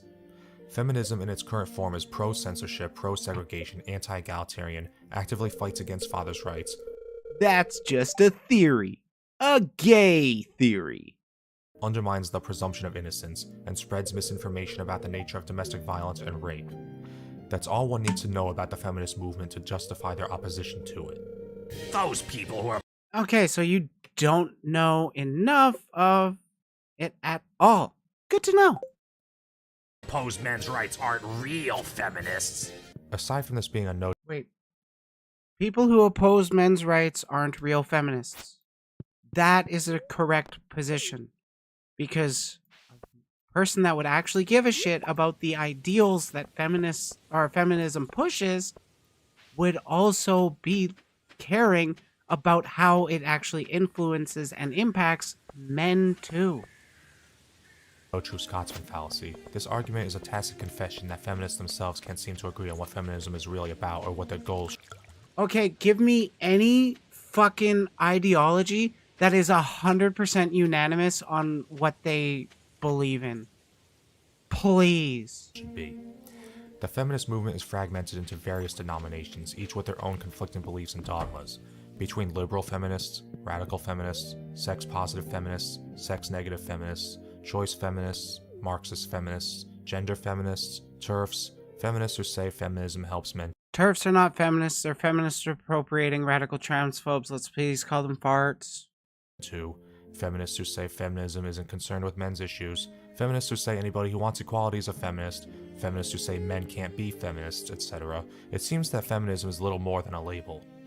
But by engaging in this sort of damage control and attempting to...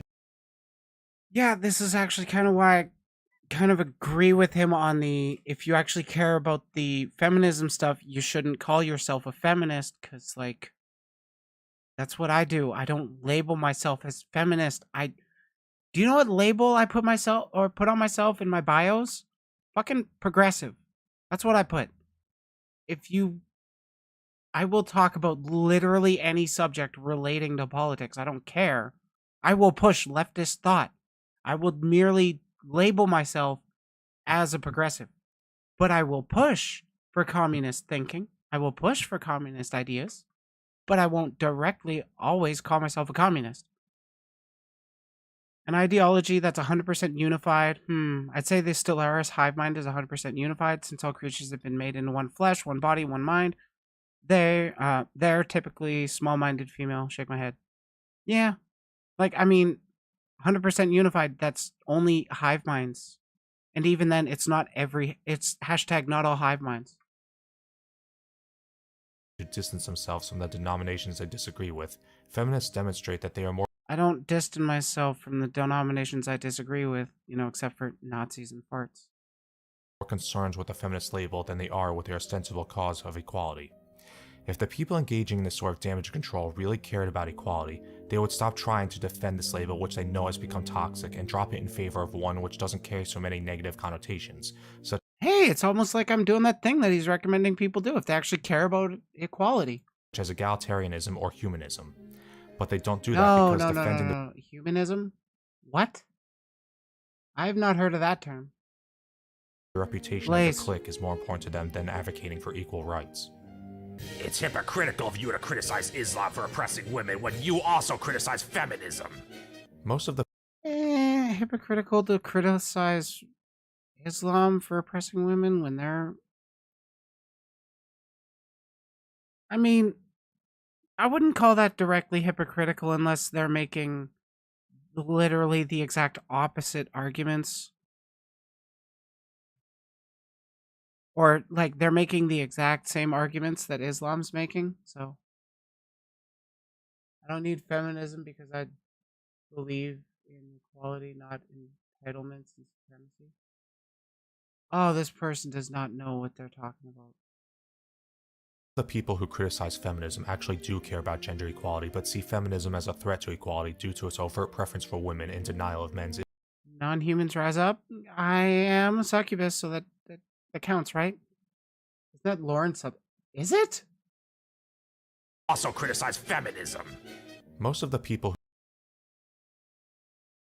I don't know. I just know Lauren Southern is blonde. Who criticize feminism actually do care about gender equality, but see feminism as a threat to equality due to its overt preference for women and denial of men's issues, which is why they criticize it. Yeah, he's mostly complaining about, what was that, second wave feminism? I don't know, like, the full history on it and shit, but, there was definitely a schism within feminist groups when, people started talking about transgenderism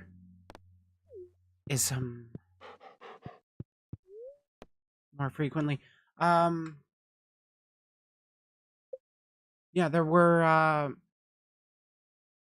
a lot of second wave feminists that turned into TERFs that I call farts, and then everybody else that actually believed in it stuck with the term feminism. Though there's always disagreement between the groups. I wonder how long till he brings up the tolerance fallacy or whatever. Do you know how based Muhammad's wife is? She like worked for the second half of the Prophet's life and even was a person who wrote the first Quran. Oh, based. So there's a decent amount of possible progressive readings in the Quran. I know this since I have a friend who converted and told me stuff when I asked the questions. Oh, that's pretty cool. Yeah, I've actually heard, honestly, better things of Islam than I have heard of Christianity. And I was raised Christian. Feminism also has an apparent disregard for the women who are being oppressed in the Muslim world. What? This is hard to watch. It seems that if the oppression of women can't be blamed on white men in the Western world, then it doesn't exist in the feminist mind. This is what makes feminism so hypocritical. One cannot claim to be fighting for gender equality and then completely overlook the oppression of women once doing so becomes inconvenient to your narrative that Western imperialism is the most evil influence in the world.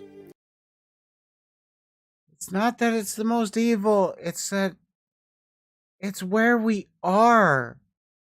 Oh my god, dude. We do advocate for these kinds of rights all around the world. Seriously, who let him cook? But we don't know everything about there. We got to hear those stories coming out of there. We need to actually listen to those people. But this person doesn't want to listen to them, so. But here's the thing. At least I'm in Canada, so I'm going to talk a lot more about North American feminism ideology than I am going to talk about women's rights in Islam. Because let's be honest, or I'm being honest, I don't know very much about Islam. I know about Christianity. The fact that feminists defend Islam, a religion and ideology which actually is patriarchal and patently and undeniable. Personally, I don't like any religion, but people can practice whatever the fuck they want. I just think if I could push a button that would remove all religion peacefully in an instant, I would push it. But otherwise, since we can't have that, this video goes hard on mute. Oh, I should try listening to it that way. Not all feminists defend Islam, though. Yeah, I mean, like, some defend Islam.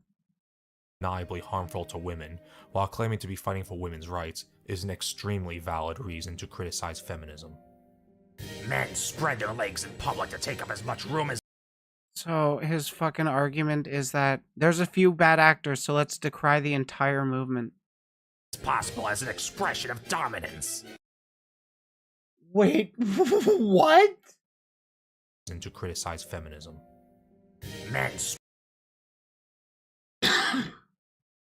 Men spread their legs in public to take as much room as possible as an expression of dominance? Where the fuck did they get that argument?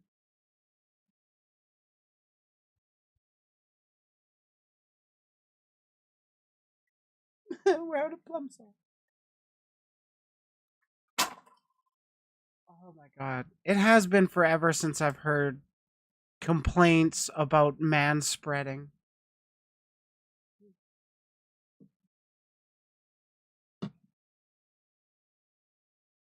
Religions are non-ideal since they are inherently support unquestioning belief in absolute authority. It's easy to corrupt and lead massive abuse of power. True.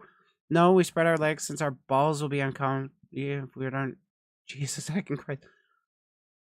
As a woman with a penis, I know your pain. I spread too, because it's fucking uncomfortable at times. Though I'm currently crossing my legs right now. With like the tight cross, because I do that too. It's also comfortable. But then there are times where, you don't want to do that. Sometimes girls spread their legs because their balls are uncomfy too. Yeah, exactly. My god, manspreading. Spread their legs in public to take up as much room as possible as an expression of dominance. Men spread their legs in public because the bone structure of a man's pelvis is different than that of a woman's and makes it so that it requires conscious effort for a man to keep his legs together. You're Andy? Coolio. That and the fact that seats on public transportation tend to be low to make them comfortably accessible to as many people as possible, but with the result of making them too short for the average man who's taller than the average woman to sit on. I just fucking love how mad he's getting about this made up argument, because like seriously, who gives a shit about manspreading? Though I guess this video is 5 years old. I mostly spread because my legs are chonky, but it's an important thing close if someone needs to sit next to you. Yeah, I mean, you respect the people sitting next to you. I've heard there's a legendary tucking art, but I do not know it, and it scares me. I do know of it. It's actually kind of uncomfortable. On them without their knees being lifted slightly. In this case, gravity contributes to the natural inclination for a man's thighs to spread. He's getting into the gravity of it! Like, literally. Hey, Viv. I think gender is dumb. I just want to wear pretty skirts and bright colors, and she, her pronouns are prettier than he, him to me. Valid. I don't care what kind of pronouns you want to use. I don't care what kind of presentation you want to go with. Just tell me how you want to feel, or how you want to be referred to. That's the most comfortable for you.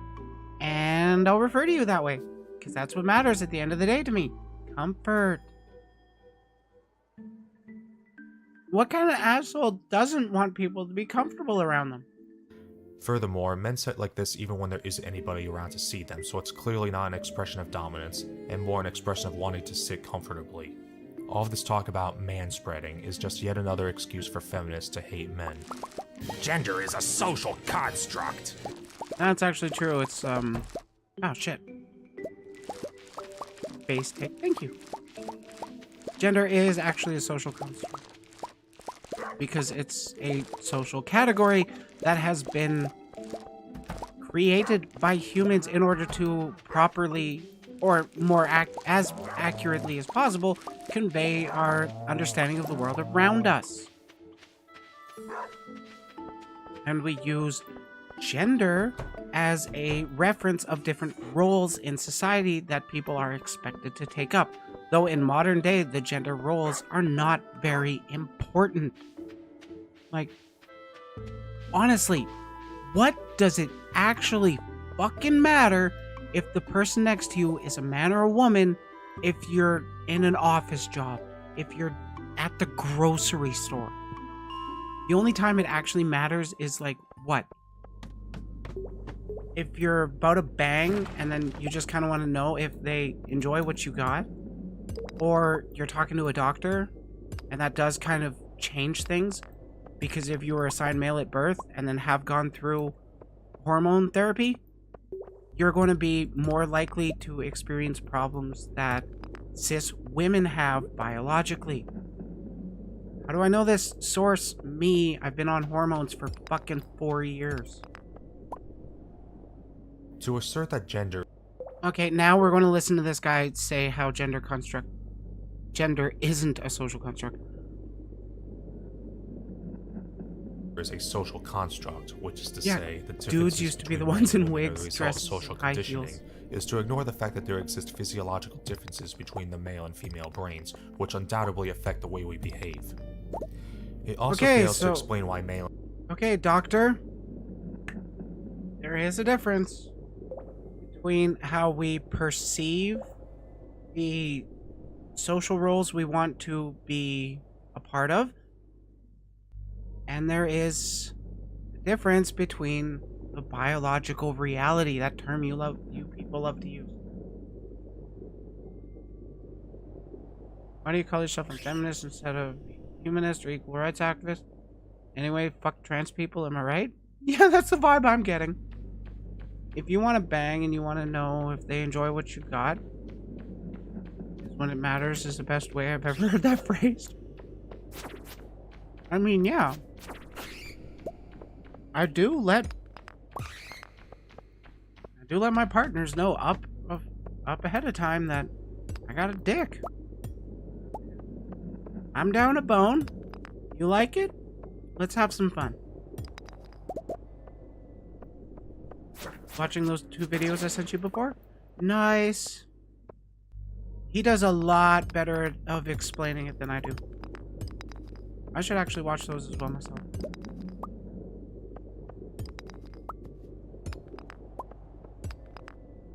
Yeah, when I want to bang people, I let them know I got a dick. And if they're not cool with that, if they don't want to play with one, okay, we'll go find somebody else that does.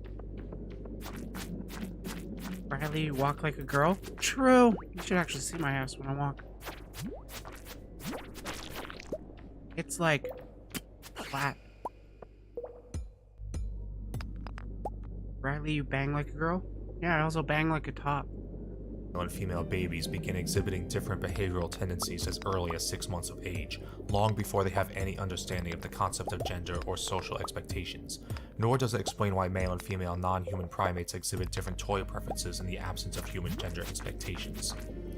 Nobody tells a boy monkey that he should play with toy cars, and nobody tells a girl monkey to play with dolls, but they do it because they're biologically hardwired to have different interests, just as male and female humans are.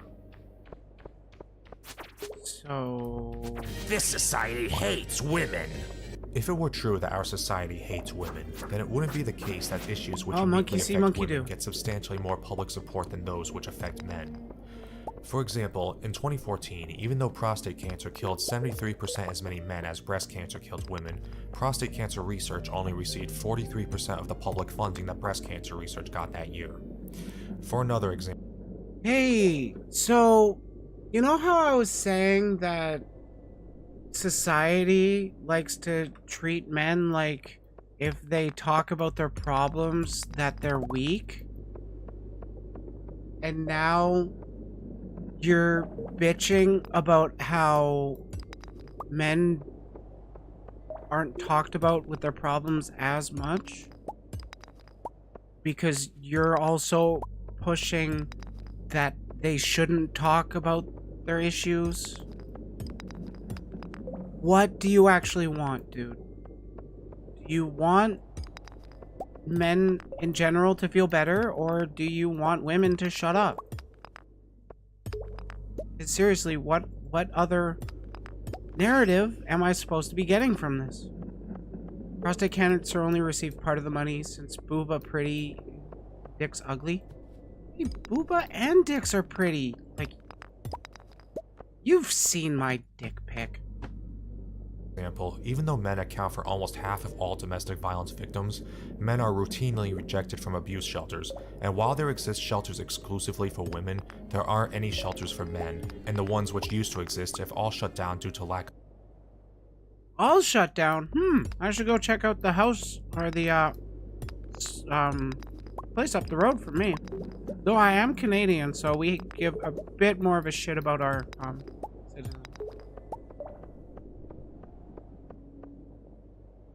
Someone hasn't seen a pretty dick before Lamau. True. It is a nice dick. Thank you. Of funding. Men and boys also face bias in the public school system, which puts them at a disadvantage and makes them more likely to drop out of high school and less likely to attend college. Male victims Wait, of what sexual disadvantage? harassment and rape are often dismissed because of the common notion that sexual harassment and rape are women's issues, and so men can't be victims. Between 70% and 90% of adoption requests are for girls, even when boys. Who the fuck? Blaze, you're Canadian? Pog. Who the fuck says that rape is a woman's problem? No, it's everybody's problem. It can happen to everybody. We need it to be reported more so it happens less. Right? Because we want less in the world, right? Boys make it the majority of children awaiting adoption, and this statistic doesn't include international adoption. Nobody seems to care that men account for 80% of suicides. There's a general attitude that men. I actually care, and you know why it's a higher rate for men than it is for women? And how women are more likely to survive their attempts? Men follow through with it more, even if subconsciously, because they don't believe they have the social networks to support them when times are the hardest for them. Women, more often than not, have that kind of social network, or at the very least, they have an idea that if they cry out for help, they will get it, even if that's not what they intentionally are thinking about when... Holy shit, money, money, money! Even when they're not thinking about directly using that as their motivation for their instance. But I guarantee he cares so much about male suicide, but I guarantee he's told gay men to off themselves. Yeah, probably. Rapists actually face consequences for their actions. They wouldn't happen as near as often. True. And are disposable or have no value unless they're willing to endanger themselves, and attempts to address men's issues are met with open hostility from feminists and mainstream media. So we should talk about it more. Let's do that. Stardew Valley Fair is tomorrow night. It's very clear that there exists a sympathy gap in our society, but it's inarguably in favor of women. We don't. That's true. We should talk about men's issues more. I agree with them there. There's not enough places that want to do it. Cast the computer, I tell people low-key. I don't think you should be using that as a low-key insult, but you should probably find I would prefer using a different way to phrase stuff, but like that's me. I do have friends that would outright block for that kind of sentiment because they've had friends that were victims to it. So I can't blame them for being upset. Oh, I should throw this in the thingy. Need an International Men's Day because every day is Men's Day. Gender issue discussions in public and on campuses. I'm going to throw this out there. I think we should actually have an International Men's Day. Because if we have an International Women's Day, International Non-Binary Day, International Trans Day, let's recognize the men's too. I've been corrupted by the internet and toxic discourse. Yeah, I totally get that. I'm not going to say, like, get the fuck out of my community. I'm just going to say better ways to tell people they're stupid or that they should get out, fuck out. I attempted a few years back. Please stop telling people to do that. Yeah, it's a very touchy subject, so, like, even as a joke, I find it... I can't even really laugh about it.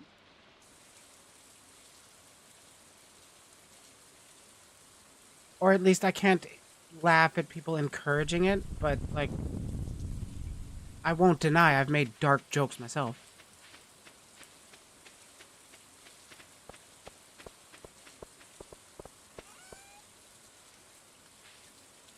choices are entirely dominated by feminism, and are so slanted by the feminist narrative that most people don't even realize that men have any issues at all.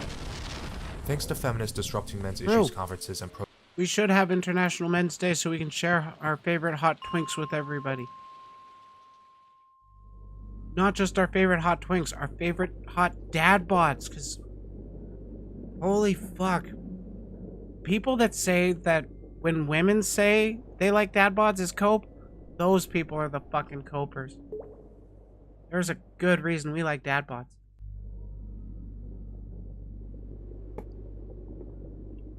Honey, where are you going? It's like a sense of nurturing, and you just know you get the comfy cuddles with that kind of body.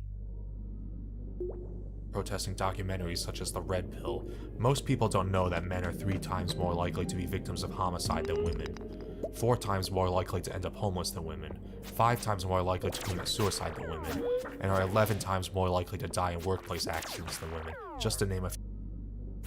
Again, buddy, it's because men are more socialized to be seeing independence as manliness. That independence hurts them. It leads them to more isolation. It leads them to more suicidal ideation, and we don't want that. We want less of it. So we want more men to have social connections with others. Other men, other women, and non-binaries. Red pill is a reference to the Matrix. It literally represents estrogen, you muppet. Right? That's the fucking funniest thing about the red pill communities. They refuse to see the, all the symbolism and trans allegory of the Matrix. They just see themselves as Neo as like a super cool dude. He's gonna heal me? He's gonna heal me. Few things. We absolutely need to shine a spotlight on these issues because all the voices who are trying to talk about them are being dragged out by feminists complaining about manspreading and unwanted compliments, and demonizing men as potential rapists who need to check their privilege. Men need to check their privilege. There are numerous laws and policies enforced by institutions which favor women over men. Neo was supposed to wake up played by a woman, or was supposed to be played by a woman after he woke up. That would have been so fucking based. I wonder if the red pill community would have formed around that if that had happened. And I struggle to think of any demonstrating the reverse. For example, women don't have to sign an agreement saying they will fight and die in a war if the government tells them to just to get a driver's license or to qualify for federal aid. When was the last time men were drafted? Nam? So like 50 years ago? If people were to be drafted today, it would probably be men and women able-bodied. Honestly, I don't even know if they're attracted to them. It's hard to say. Because, like, they clearly hate women so much. Oh, God.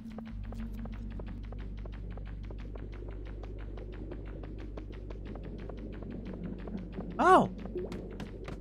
Later, nerds. I'm getting safe. A woman has the power to give up a child for adoption in disregard for the wishes of the father. A woman can steal a man's sperm or rape him and then sue him for child support. Female business owners get special tax breaks simply for being women. Family courts are biased in favor of women. Okay, how... Women get more lenient sentences for equivalent crimes. He keeps bringing it up. How many times have men been raped for their sperm and then sued for child support? I'm getting beaten up by bats? I know, Batman hates me. It must be my green hair. Because, like, I don't deny that's happened in the past, but, like, how many times has it happened, and is it a broader problem instead of, like, a few bad people trying to get an easy payday? Big tell is whether a person's solution to the draft is to have women sign up to or abolish the draft entirely. Personally, I don't think we need it.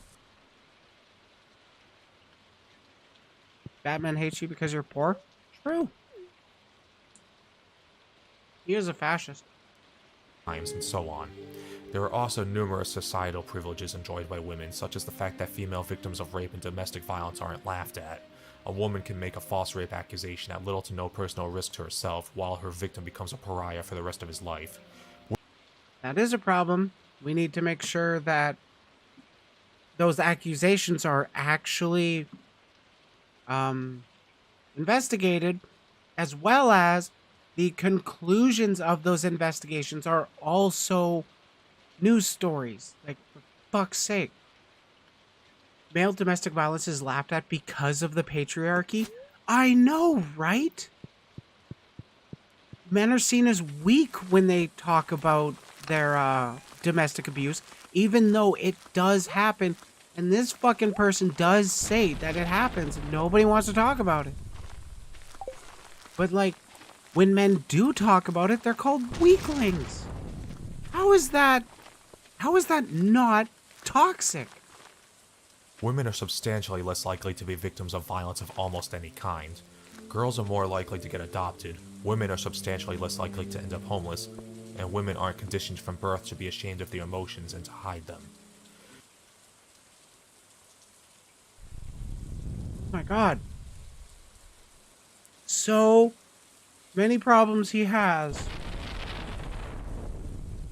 would be addressed if he actually stopped listening to the word. Yes, he actually believes that. If he stopped listening to the word feminism or patriarchy, fucking, you would agree with people so much more. That's why I honestly feel like I got to avoid the terms like patriarchy or systemic privilege. Because they're just so fucking stigmatized already. I can't get people who disagree with or who push back against it to actually talk to me about it because they hear that word and they're triggered little snowflakes. Really, I could go on, but I already made a video where I list 50 privileges enjoyed exclusively by women. Now, we can do a whole bunch of back and forth, he said, she said privileges, but why don't we fucking address the overall problems that bother all of us? Like, okay, here's something that literally everybody except like 1% of people can agree with. Who actually wants to sell their labor in order to live a dignified life? Even then, it's not always dignified. Some people have to work like hundreds of hours a week in order to pay their rent, put food on the table. I know a lot of people that could benefit from a little bit more money. And I know some people who would not notice if they had a little bit less money. Like, for real, we could balance this shit out a little bit better, but no, we don't. what exactly are the advantages of being male, other than the wage gap, which I already explained is a myth? Strength, the seats of power in government and at the heads of businesses, that kind of stuff. We don't get catcalled. The fact that most politicians and CEOs are men is proof of patriarchy and It's like she knows. male privilege. The fact that most politicians and CEOs are men doesn't benefit the average man in any meaningful way. No, it doesn't. But it still hurts men because the fucking ones at the top are the ones that actually get the power, and then a bunch of stupid puritanical progressives, those are the kinds of people I call peepees, by the way. Those are the ones who will essentialize their thinking and ascribe one bad trait to the entire group, which you also seem to be doing, and then condemn the entire thing as it is. It's like, for fuck's sake. I think most people would agree they don't want to sell their labor, but a lot of them would flip on a dime as soon as they hear the C word. Right? That's what patriarchy is. It's hierarchy. That's why it's called that. I know, but they don't know what a hierarchy is. They just hear patriarchy and tune out because, smooth brain. The fact that positions of power are more often than not filled by men is most likely a result of the societal pressure men face to be successful. If we look at this through the lens of evolutionary psychology, the societal pressure for men to be successful? Dude, women weren't allowed to have jobs until the 70s. How the fuck were they supposed to catch up in that time? the limiting factor of any civilization's growth and continued existence is its female population, because women have the power to give birth. However, a woman can only give birth to so many babies during her lifetime, so a large number of women must be safeguarded to ensure the existence of future generations. What? Is he making the barefoot and pregnant argument? Toward this end, any man can do the job of thousands, and this is why men are seen as disposable and get less sympathy in general. Unlike with women, society does not see men as having intrinsic value, so a man must prove his value to society by being useful, and so men are pressured to be protectors and providers, and this is why men feel a stronger urge to get promotions and climb the corporate ladder than women do. Bro, your video is pushing the exact same kind of narrative you're complaining about, that men are forcefully pushed into that way, and you know what? It's because of toxic masculinity, which you say doesn't exist, even though it hurts you. It hurts other men. Hence why men are more likely to secure positions of power. Sexism towards men doesn't exist because sexism is prejudice plus power, and men have all the power. No, this take I actually disagree with. Sexism is not prejudice plus power. I consider sexism, racism, that kind of bigotry is prejudice. It's not prejudice plus power. You can be racist towards white people. You can be sexist towards men. It's not about whether or not they're in positions of power. It's about whether or not you're making judgments and prescriptions based on immutable characteristics of that person. While it's true that the majority of CEOs, politicians, and other people in positions of power are men, the fact that most of these powerful people are men doesn't do anything to benefit the common man, as evidenced by the numerous advantages women enjoy in our society, often at the expense of men. When we look at the fact that men are grossly overrepresented when it comes to homelessness and suicide, it's clear that not all men have power. In fact, the homelessness and suicide rates can be addressed by, letting people feel emotional with others. That helps people build the communal bonds and actually feel like there's people around that give a shit about them. That's kind of why women are less likely to be homeless, because they have those social connections that they can turn to in times of need. Men are socialized to be like, no, you're independent. Figure your shit out yourself. And you know what? That just leads a lot of men to be isolated and alone. The average man is no more powerful than the average woman. And I can even argue that the average man is in many ways less powerful than the average woman, given all of the advantages enjoyed by women that I already explained. Feminism helps men, too. There are numerous ways in which policies informed by feminist theory have harmed men. For example, the idea that intimate partner violence is a tool of patriarchal oppression has led to the Duluth model, which forms the basis of law enforcement proceedings which presume the man in any domestic abuse incident to be the one at fault, even when he is the victim. And this informs the policy. That is a problem that needs to be addressed. I agree here. Of abuse shelters which reject male victims. For another example, the feminist concept of toxic masculinity and the notion that gender is a social construct causes our public school system to treat boys as defective girls when they engage in normal boy behavior. What? Oh, hey, I agree with this person on this one take. Literally 30 seconds later, also trans people are invalid. Holy fuck, this guy's a doctor. Resulting in a disproportionately high percentage of schoolboys being put in special education classes or prescribed behavior-altering drugs.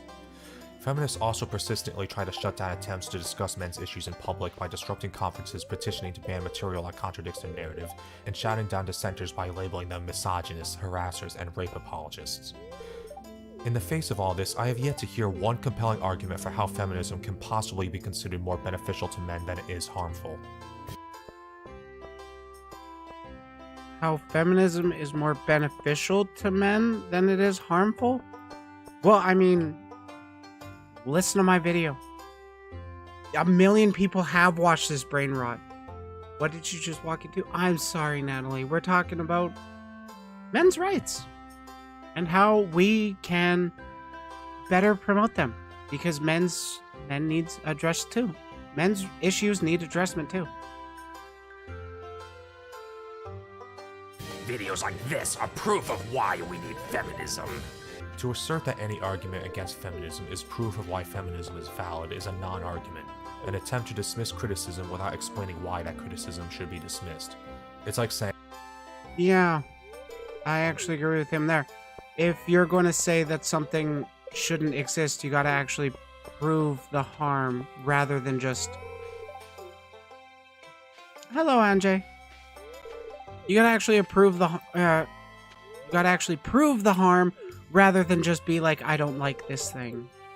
I don't give a shit for people's interpersonal drama. I give a shit about harm being done. And the harm I'm seeing from this video is pushing those bad traits of men should be isolationists, even though he's saying that the isolationism hurts people. I don't know where to get a read on this dude, honestly. Green. Oh, I don't have any star tokens. How do I get star tokens? Oh.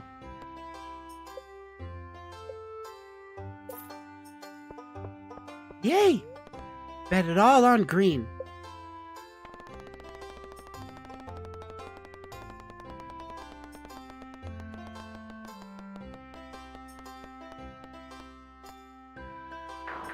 Chat, why'd you tell me to do that? they said I was wrong, and I predicted they would say I'm wrong, and that means I'm right. Feminists consistently fail to demonstrate or provide any evidence for their assertion that our society is any way oppressive to women or that our society privileges men at the expense of women. Name one law that favors men over women. I don't really know too much about laws specifically, so if chat has anything, let me know. From what I know of, most laws are actually written nowadays to be pretty neutral. Because, you know, the effects of the laws previously had already been in place, and then they changed those laws, but then they never addressed the outcomes that those laws created, and now we just kind of live with it. That's kind of how redlining still affects us to this day, even though we abolished it in the Jim Crow era. Women. If we were talking about China, India, or pretty much the entire Muslim world, maybe they would have a point. But to assert that feminism is needed to fight the imaginary oppression of women in a society which grants them numerous privileges and exhibits inarguably greater sympathy is simply ridiculous. Get woke! It's kind of hard to take you seriously when you pretend to be enlightened, while at Bro, the same it's hard time to take sequestering you yourself in seriously echo when you chambers, call an advocating actual argument censorship, get promoting woke. segregation, and going out of your way to shut down discussions through acts of intimidation and slander, all under the false pretense of promoting equality and smuggling actions yeah, if you have the moral we're the high ones ground. doing the slander. Something you might want to consider is when you claim to be fighting against hate, that in itself is a combative declaration which requires an enemy. Somebody you can other and direct your own hatred toward, and perhaps even dehumanize and rationalize unethical behavior in the pursuit of some greater good. Maybe you should get woke by exercising some self-reflection. So those are 20. I do my best to exercise self-reflection. Do you? 22 dumb feminist arguments. If you can think of any more dumb arguments commonly used by feminists, Or if you know of any more rebuttals or would like to expand upon any of the points I made, post them in the comments below. And don't forget to like and share this video and subscribe. Well, I didn't like the video, but...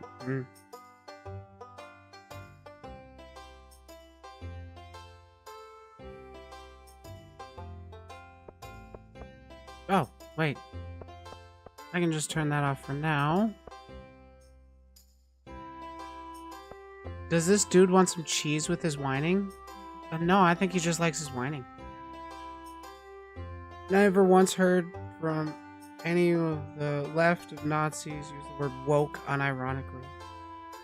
Yeah, seriously, it's literally just conservative talking points that use woke. At most, I will jokingly say woke.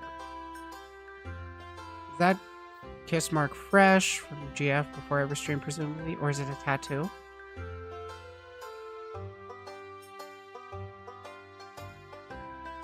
That kiss mark's always around.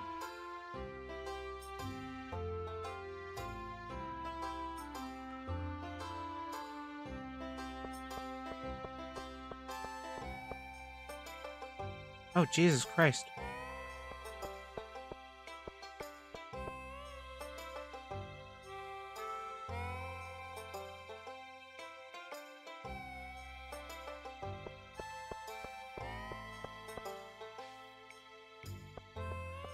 Wait, where are you getting the monies? Oh, you're playing the slingshot too.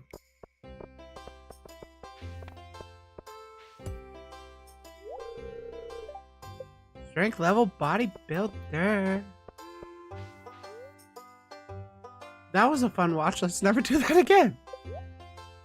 Okay, we won't go over any, I used to hear stuff being called woke unironically by lefties. Go back in 2018s and 2020? Wow. Like, I was actually about to use it unironically in a video back in 2019. But then I have the political literacy to realize, oh hey, it's only bad actors that are just using that.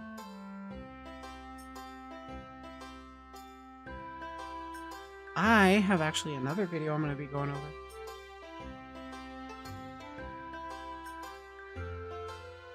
What time is it? 7:20?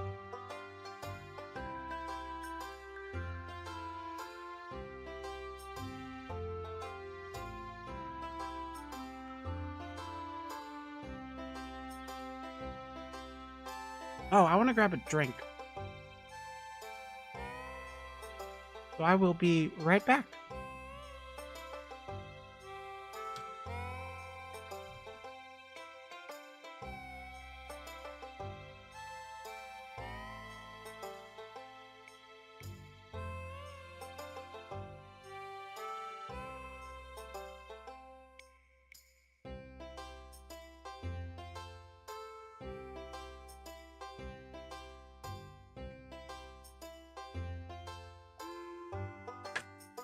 Beep boop.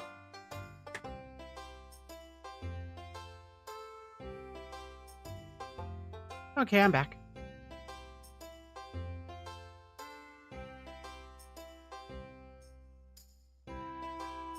Who has heard of Twitter Blue? Hey, thanks for the follow, Cass.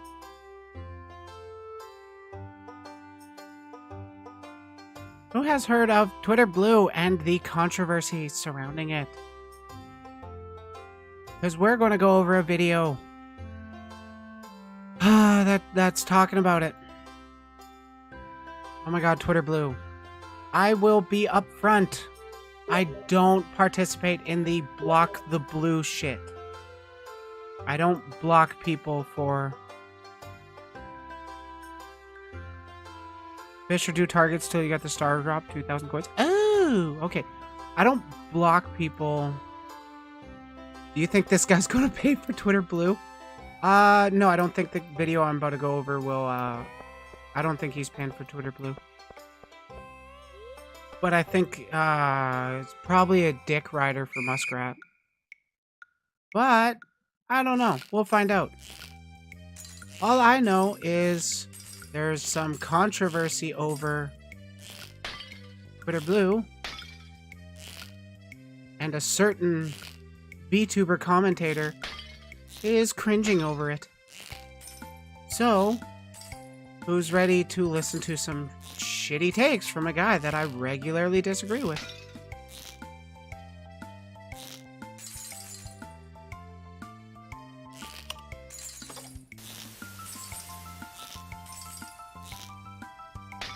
Maybe I can agree with him on this one.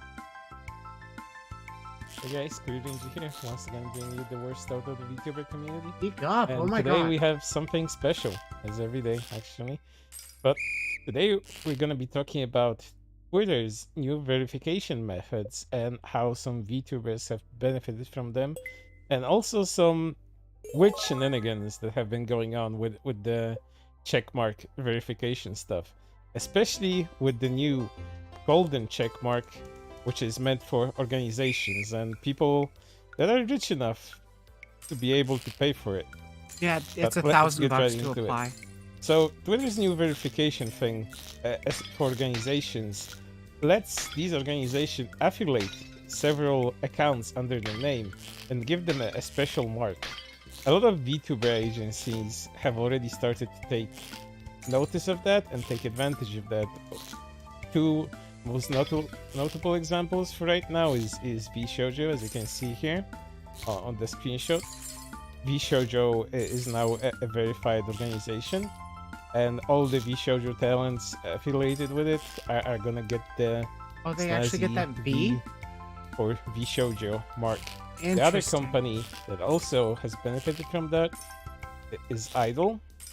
It's the Idol icon for all of their talents, as well as the CEO and founder of it.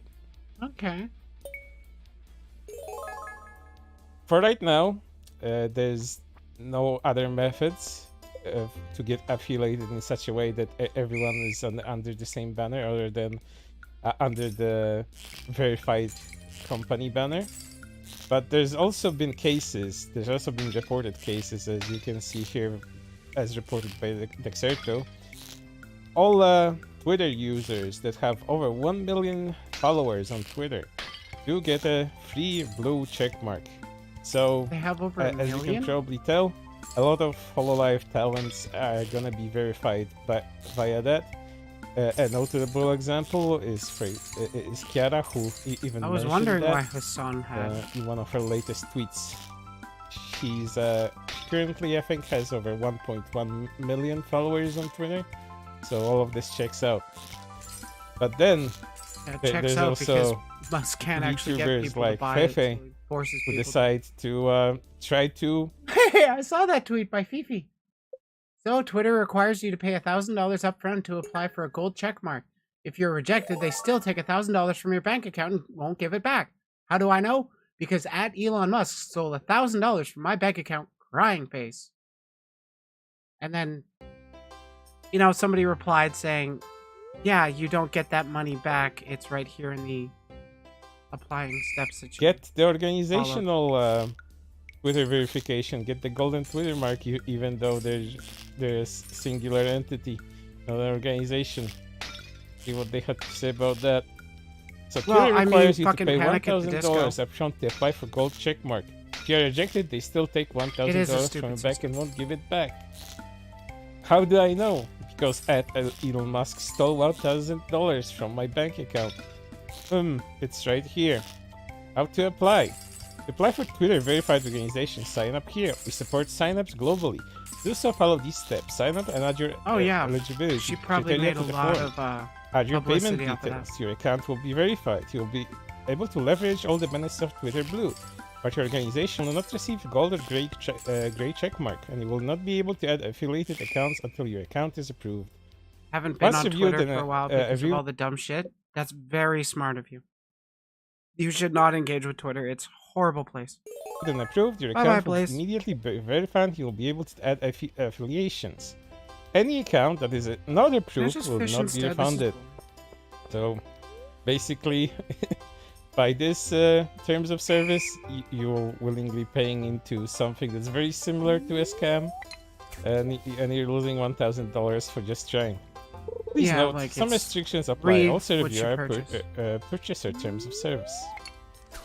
I'd like to point out To be when honest, I'd applying switch from off Twitter if I official had tab any on clue what Twitter app, platform to this switch page is not purpose of provided. growth. The only thing provided is information on how awesome applying will be, and that's it. I only use Twitter for like getting in contact with other creators. For I know you got content your and refund shit. already, but it does Pretty say much it. Clicking subscribe, you agree to our purchase terms of service. Subscriptions Hate fishing. to no renewal until cancelled are described in the terms. Cancel anytime. Accounts will be up and reviewed. If you determine at any time your main account is not an organization or you violate our terms of policies, your subscription will be cancelled and you'll be refunded during an existing period, billing period and unless required by the terms. See here for more. Nice to meet you During the too, billing Cass. period, Have a though, good sleep. not the application fee, which was the issue. There is no application fee, but it's just they charge you every month for it. LOL. It literally has you pay to apply. Apply for access. Add your details below. You'll use this information to assess your application. Upon the receipt of payment, and if eligible, you'll be invited to activate your account for information. Learn more here. Yeah, dude, we've established Lawyers that for the shit. win. Here's getting her $1,000 investment back. Oh shit, she got her money back? Beefy for the win. I'd like to point out that this is what I was shown. Nowhere it's stated that transaction is not refundable. But there's also cases where somebody got a it. VTuber gains gold checkmark superpowers by your happenstance. This is like your hero origin story with this individual, Lina VTuber, getting her gold checkmark because at some point during the beginning of April she got hacked by what I think was an NFT promotional account, and apparently that NFT promotional account also decided to apply as an organization to get a golden Twitter verification mark, and And now she got Lena it. That's is hilarious. kind of stuck with it. She gained superpowers via an accident. Hackers for the win for once. Who? What? When? Who? Just for your information, I did not get Twitter Blue, but I think the hacker paid for it. More clarification, no, I didn't pay for anything. I checked my bank account and have no pending charges or charges. That is so I have no card fucking info on funny. Twitter. I don't know how I got the checkmark. Lucky her. Just so I Serious. don't get sued or get in trouble at Twitter support, I didn't ask for verification. I did get my account hacked like over a week ago, so they probably asked for it, just letting you know. And here's them getting their account back. Their account was apparently lost on April 8th, and it took quite a few days to get it back. But the Twitter checkmark still remains. Finally got my account back. Holy moly, that was a pain in the ass. So as you can tell, everything on Twitter is once again working as intended. But once Yep, again, totally like, if you're working not as an intended. organization, No problems I with don't Twitter. know why you would willingly pay into it, unless you're super rich and you really want that Twitter verification mark benefit. Which, if you looked into it, how it affects the algorithm, how it affects your engagement on Twitter, it does give you a significant boost just being verified. I was under the impression that it was for bigger accounts that it does actually give a boost, but like if you're getting on average, let's be honest, 1 to 6 likes for your tweets, don't worry about blue. Now I support you from 2 platforms? Fuck yeah, watch me on Twitch. Via Or watch either me on YouTube. Golden That's or- what I or the care about blue most. So I can see how some people would want it. Because I'm trying to get if they're partner. actually running a business, if they're an organization that takes these things seriously, that wants to reach as many people as possible, I can understand that. But if you're a singular individual, I don't know why you would even dare to apply as an organizational entity. Oh, so you know, Cringy, individuals can actually register as LLCs, as streamers and VTubers and stuff. You do know that you can do that in order to, you know, save on your taxes for how much money you make off of your content. Just saying. Twitch partner or YouTube, or Twitch partner of YouTube authorized advertiser? What? I'm just trying to get YouTube partner so I can get AdSense. Fuck. And then get your money, quote unquote, stolen. But you know, you do you. Your choices and mistakes are your own. But for now, that's everything. Hope to see you on the next one. We'll see, Cringy. We'll see. I thought you'd be a little more interesting in this video, but hey, at least we agree that people are totally fine with doing what they need to in order to get ahead. Because I have no problem with small streamers or small creators buying Twitter Blue in order to, you know, do what they can to maximize their reach on different platforms. It's kind of the name of the game. So there is a bunch of people that are like, block the blue. I'm going to block every single account that's blue because I don't want money going towards Elon Musk at all. And I'm like, it's not that big of a deal, dude.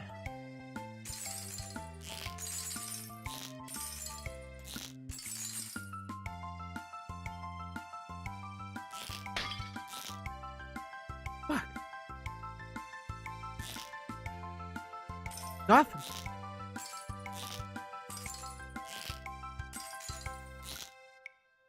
Fuck. 80% accuracy is pretty good at least. Oh, I'm not watching on my main account.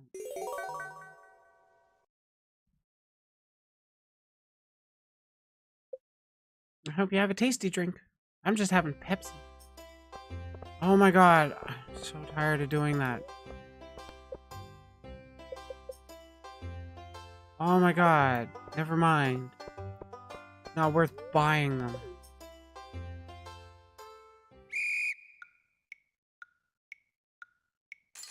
I need more to react to. Beppis? I love Beppis. What should I talk about?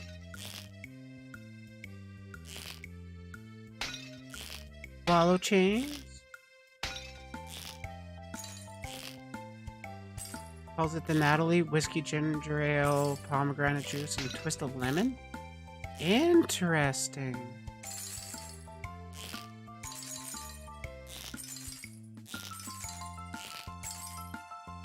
I do have a drink I made up myself. Proud of it. It's called the Mistress Kiss. It's a shot of Fireball whiskey, a couple fingers of vodka, and fuck off, and chocolate milk. I like it.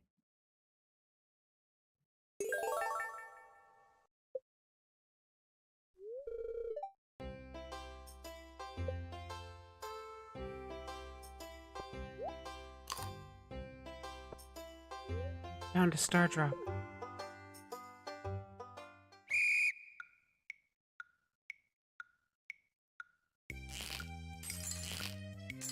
Trying to find, oh yeah, I can watch along with that, but like an hour and a half video. My bedtime is supposed to be in 20 minutes from now, but like obviously I'm gonna be up anyways.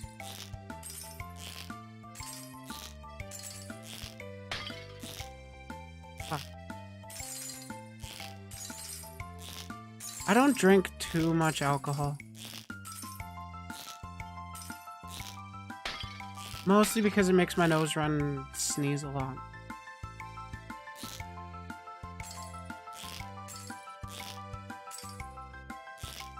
You're not keeping me up. I'm streaming because I wanna. I just don't know if I want to commit to like an hour and a half video. Yay, thank you, Praxis. Because now I'm just checking my Discord for once.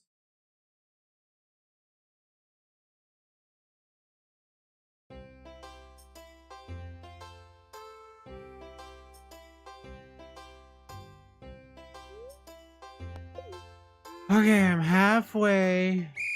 Halfway.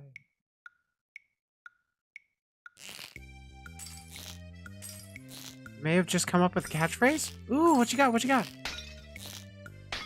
Because I think you know mine.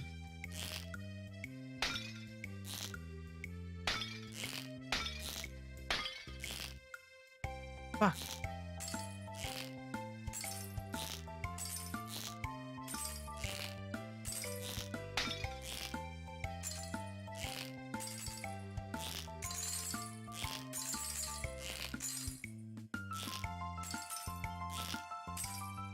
Yeah, we're just chatting. Hit me up. What you got? Get that booty over here, cutie.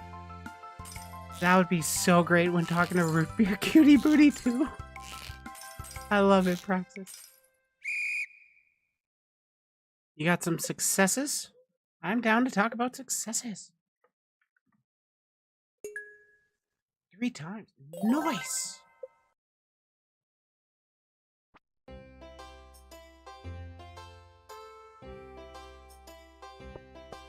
Yeah, I do want to react more videos, but I'm not sure. Not sure what I actually want to react to. Start to finally look at colleges again. Ooh, nice.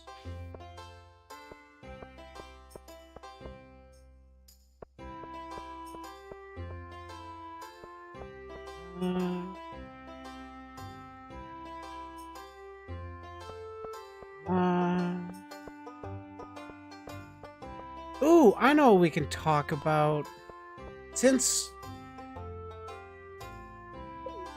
already in the stream we've been talking about men's rights and men's issues some, there's something relating to VTubers and men that I think doesn't get talked about enough. Why do we see less male lewd tubers that are prominent? And frankly, I think a lot of it has to do with stigma of people assuming that men are demanding sex.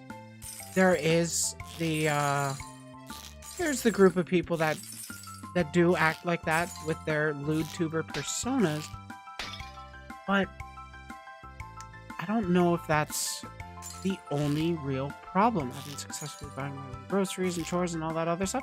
Nice. It is tricky to get used to doing that stuff. But as for male lewd tubers, we just don't see them very much. I do think that there is a market for people who want to see lewd dudes, but it's not as broad of a market for people who want to see lewd feminine people, lewd women. As well, I mean, women pretty. You're doing great, cutie. Aw, thank you. Male lewd tubers, present live stream. I like lewd tubers. I like male lewd tubers, but I don't see enough of them. There have been problems, or I have seen not necessarily problems, more of problematic phrasing, I would say, in a sense, where it's like they're acting in a sense that they're entitled, but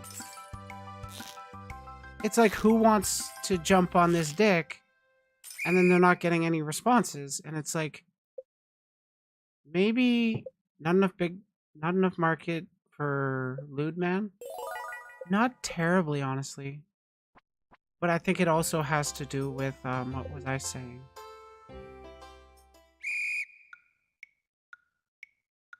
People already assuming that men feel entitled to sex, so then when there's most of the engagement from these male lewd tubers, it's just, who wants to ride my dick, instead of, you know, phrasing it in a funny, coy way. It's just blunt about it. You're an entertainer. Say who wants to gobble my knob in an entertaining way. That's it. I think part of the problem is the VTuber audience is mostly horny straight men. Yeah, I would think there's a big part of that too. I would think the majority of male lewd tuber audiences would be gay men. Whether or not they're actually, the male lewd tuber themselves is actually straight or gay, regardless. I would think the majority of people that do want to see lewd men are gay men. Male lewd tubers probably eat ramen and stream from the studio.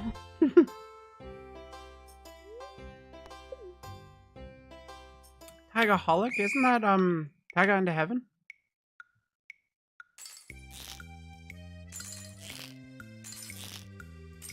I don't have anything directly problematic or to call Taiga Under Heaven out over.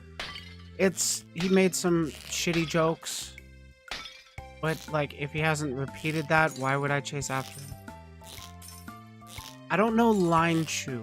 Can you let me know? I know Taiga is one of the bigger male lewd tubers. Oh, the femboy guy, I just remember him just being constant controversy. Yeah, from what I've heard, at least what I've currently gathered, a lot of it is people being super duper anti-lolly, jumping on that one, which I don't want to jump on the bandwagon of calling lollycons the pedos, because I want them to actually listen to my arguments and engage with me. But, like, that's the big one against Taiga. There was also one where suspected lewds of a minor were shared in his Discord, and then he was like, send them to me before you delete them. And it's like, he did say that that was a tasteless joke that he would never make again, and okay, I'll take your word for it. I don't have any reason to say that that's a pattern of behavior, especially if it's only one time it happened. It's like why I don't get mad at Porcelain Maid for his people-pleasing behaviors. Oh, I never heard of those things. Yeah, but I mean, like, ever since then, Taiga has shut off his community to minors, from what I've heard. And, like, literally the same criticisms I have against Taiga would be the same ones I would have against Porcelain Maids, aside from I'm not a big fan of the style of character he goes with. But, like, that's hardly reason to cancel somebody.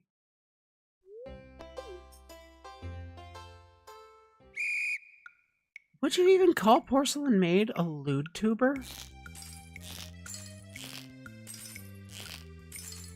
Got plenty of the lewd art. Makes plenty of jokes.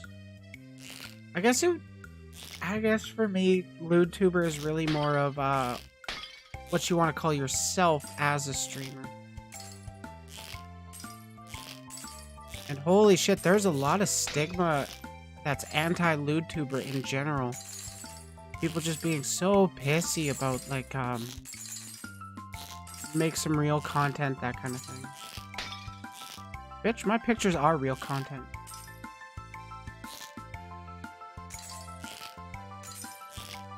Would? Not really. I don't think Joel focuses on lewd stuff. No, I don't think so either. He just kind of makes jokes. But he does have, like, lewd art that he shares. Which, I mean, he doesn't produce it himself, but he shares a fair bit. Shy Lily is 100% a lewd tuber, though. But we're not talking about women. We're talking about men. Because, honestly, I want more male lewd tubers. It's just a shame that there's not enough. Fuck.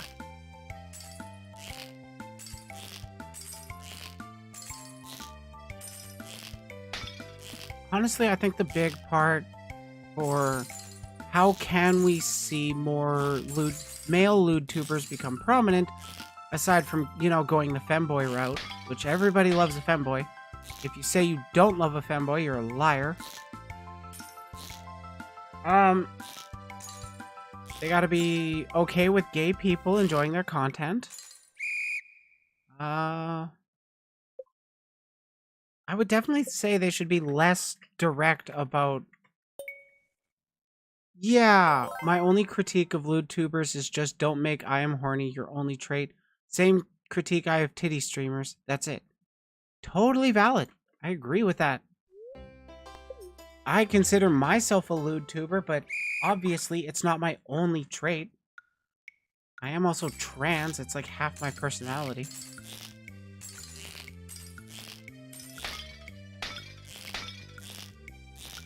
Oh, I was going on such a banger run. Yeah.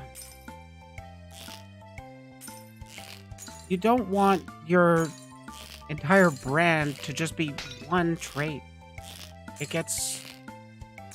Depending on the trait, it can, you know, get a lot of clicks and get a lot of interest. But then it might have people only interested in that trait and you're not able to branch out away from that.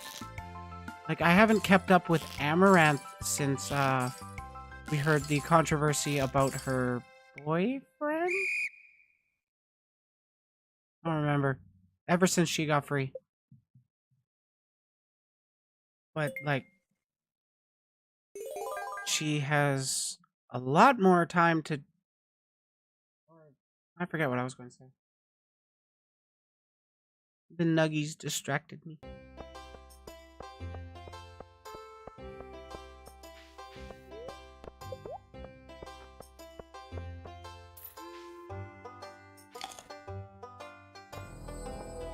I remember hearing from Amaranth. She actually had a bit of tears of joy when she realized that she didn't have to wake up and be a titty streamer. Day in, day out.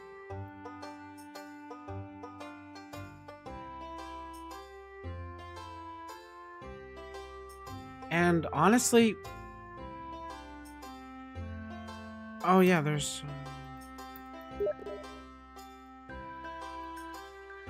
There...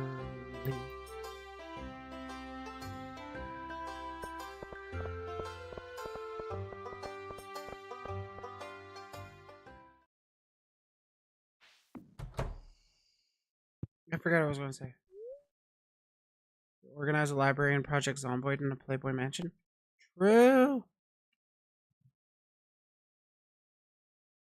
Yeah, if you basically just have one trait as your entire online entertainment personality,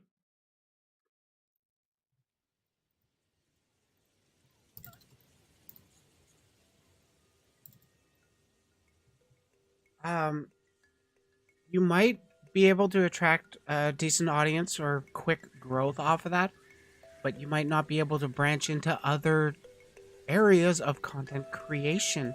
If you develop a fast, sudden audience for one thing specific, if you try to branch into something different, you're going to lose people's attention. It's an unfortunate reality of content creation. I have found with YouTube videos, as I make more and more videos that are sort of relating to the same kind of broader topic that I'm talking about, the algorithm will push those out a bit better. But then when I switch speeds or change gears into a different topic, my views are slower to climb back up. So, like, I kind of see that as, like, a broader problem for, well, just content creators in general. It's not specifically just male lewd tubers that have that problem.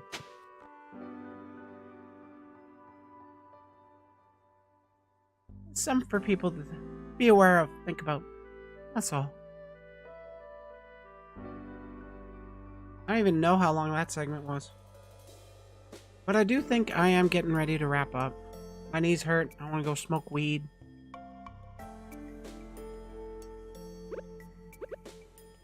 God, I love Project Zomboid.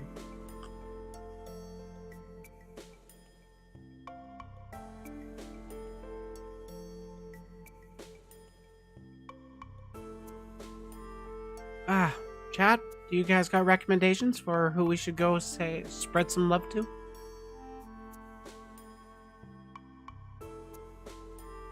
Holy fuck, there's a lot of you.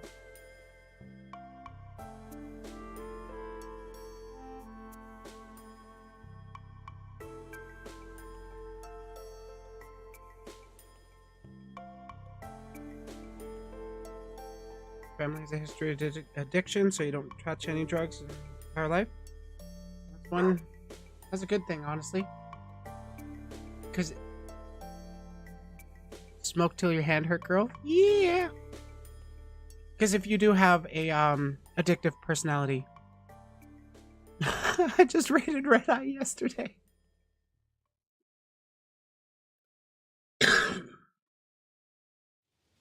Ooh, speaking of Project Zomboid, I have a friend streaming Project Zomboid. You guys want to check that out?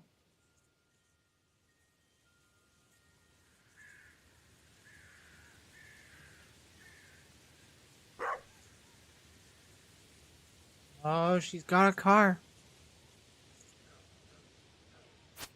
Wait, did she...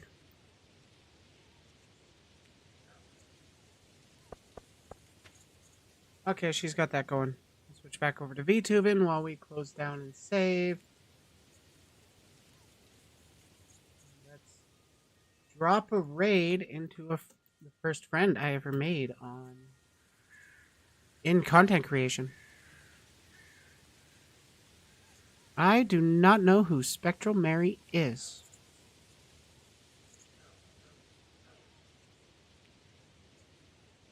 But I got a trans friend playing some Project Zomboid. We were talking about it a little bit earlier.